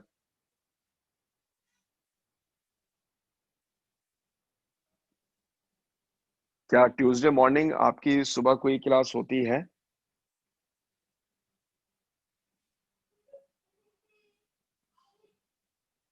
जी उमामा। नहीं सर, ट्यूसडे को हमारी कोई क्लास होती नहीं है, लेकिन कुछ टीचर्स वगैरह एक्स्ट्रा क्लासेस वगैरह रख लेते हैं। रख लेते हैं तो ये जो है ये फ्यूचर टेंस हो गया, यानी अभी तक किसी ने रखी नहीं है। नहीं सर, अभी तक ऐस- रखी तो नहीं है। बस सही है, तो बस ये फ्यूचर टेंस है तो फिर तो कोई मसला नहीं है। देखिए ट्यूसडे को बस ये समझ लें कि न्यूमेरिकल के हवाले से ये, क्योंकि इलेक्ट्रोस्टैटिक के न्यूमेरिकल मैं चाह रहा हूँ मैं कुछ खुद करा दूं। ट्यूसडे को ज्यादा बड़ी क्लास नहीं लूंगा, सिर्फ 1 घंटे की क्लास लूंगा और वो क्लास होगी 10 से 11। वो क्लास होगी 10 से 11 जिसमें इलेक्ट्रोस्टैटिक के न्यूमेरिकल कराऊंगा। तो एमकेट अल्लामा एमकेट कायद वाले बच्चे सुन ले, ट्यूसडे को 10 से 11, क्योंकि नेक्स्ट वीक में मेरी मंडे वेडनेसडे क्लास है, लेकिन एमकेट अल्लामा के लिए तो टॉपिक मेरे ख्याल से पूरे कंप्लीट हो चुके हैं, तो हम देख लेंगे उसमें हमें क्या करना है। कायद वालों को बहरहाल अभी मुझे टॉपिक पढ़ाने। ट्यूसडे को जो मैं क्लास दूंगा उसमें मैं इलेक्ट्रोस्टैटिक के न्यूमेरिकल कराऊंगा, ठीक।